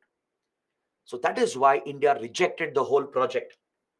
We have boycotted the BRI summit. And the only neighbor which supported India was Bhutan, as Bhutan closely follows India's foreign policy. So except for Bhutan, all the neighbors have set up their initiatives, right? They're all part of the Belt and Road Initiative. Now, the biggest advantage of CPEC corridor is that it gives China direct access to Indian Ocean. China will get direct access to Indian Ocean region, and it can bypass its strategic weakness at Malacca Strait. Remember, I had mentioned this under India-Myanmar as well, the same point. When we discussed the China-Myanmar economic corridor, I had mentioned that there are 3 projects China is pursuing to directly access Indian Ocean without depending on Malacca Strait. As Malacca Strait is a choke point, it's a weakness for China. It's trying to build direct routes to connect with Indian Ocean. So CMEC in Myanmar allows China to connect directly with Bay of Bengal. Similarly, CPEC with Pakistan allows China to connect directly with Arabian Sea and even with Persian Gulf. So all the oil and gas imports that China makes from West Asia right? Oil and gas supplies coming from West Asia, they can be just brought here to Gwadar and Karachi and taken through pipelines and road and rail network directly into Xinjiang. It need not be taken through ships into Malacca Strait and then to China, which is a longer route and a riskier route for China.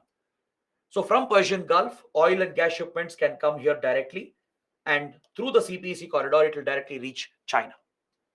So that is why China is so obsessed with this project. It's a priority for China. It has proposed to expand the corridor as well.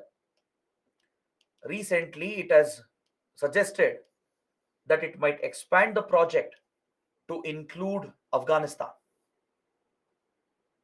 It's trying to include Iran as well. It wants to bring Afghanistan and Iran also into this corridor and expand this corridor further.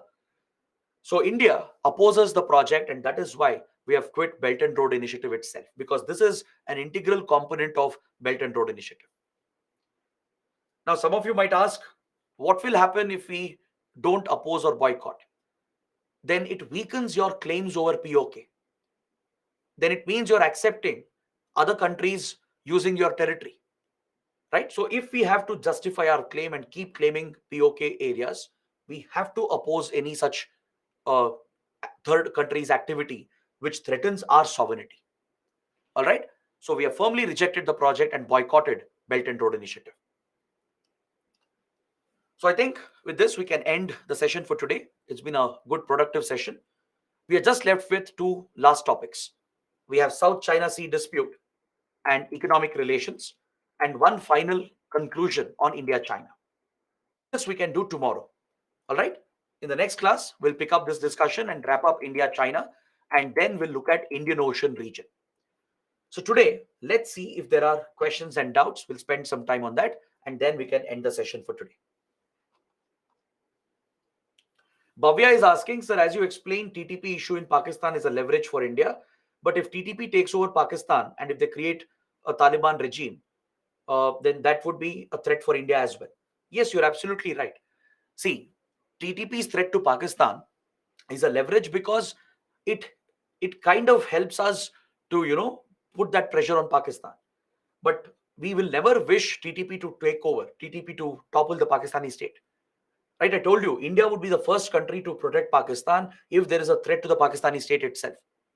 We are the last ones to wish Pakistan to collapse. Right? That would be a nightmare for India because of the nuclear weapons and terrorists getting hold of it. Right? India will do everything possible to protect and stabilize the Pakistani state if required. So what you're saying is absolutely right.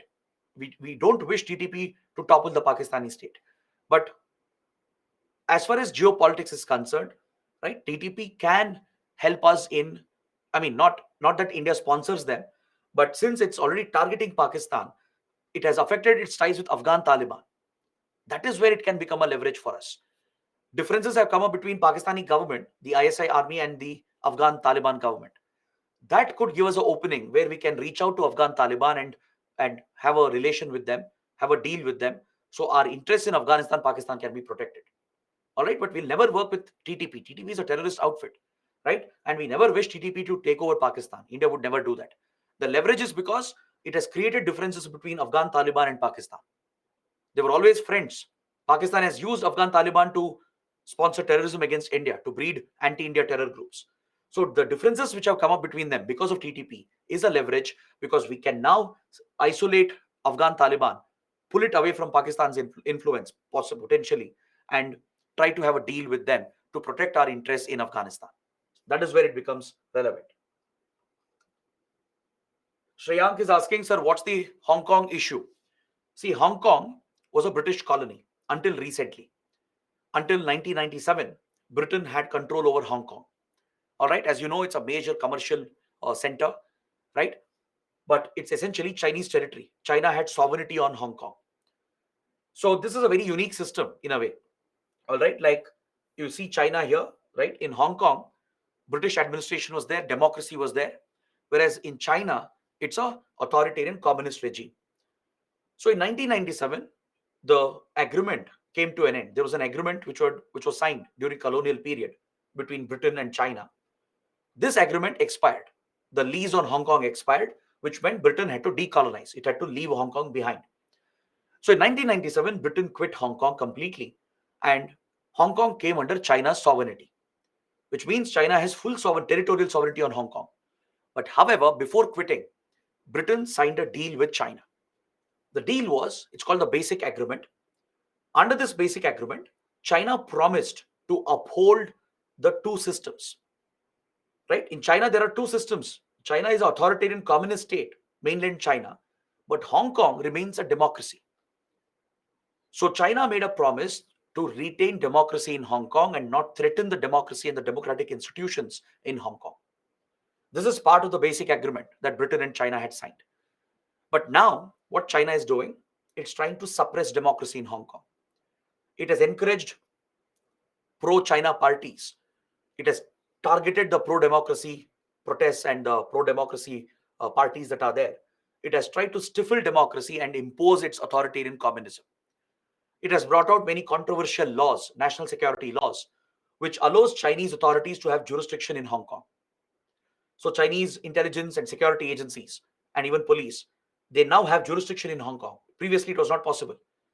So now China can target the pro-democracy leaders and activists in Hong Kong, threaten them, and it can slowly kill democracy and bring communism in Hong Kong as well.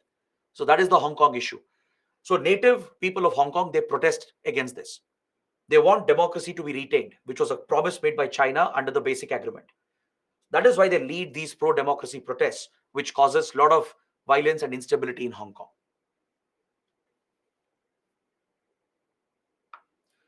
Vedashri is asking, China recently included Arunachal Pradesh in its maps. So won't we engage in talks? Won't we do anything with it?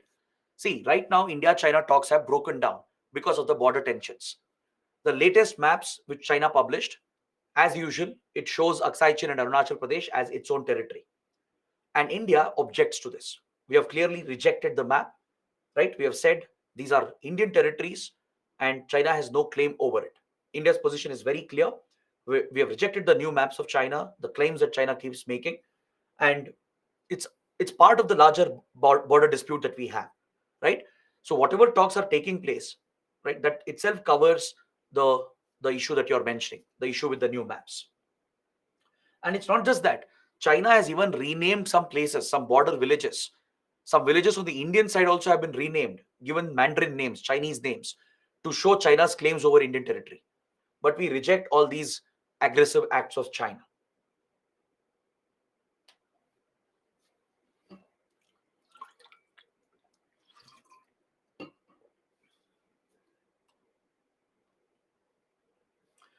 Janvi is asking, sir, how come all the nations in which China is investing heavily, especially the small nations, they are not able to understand China's policy of neo-colonialism?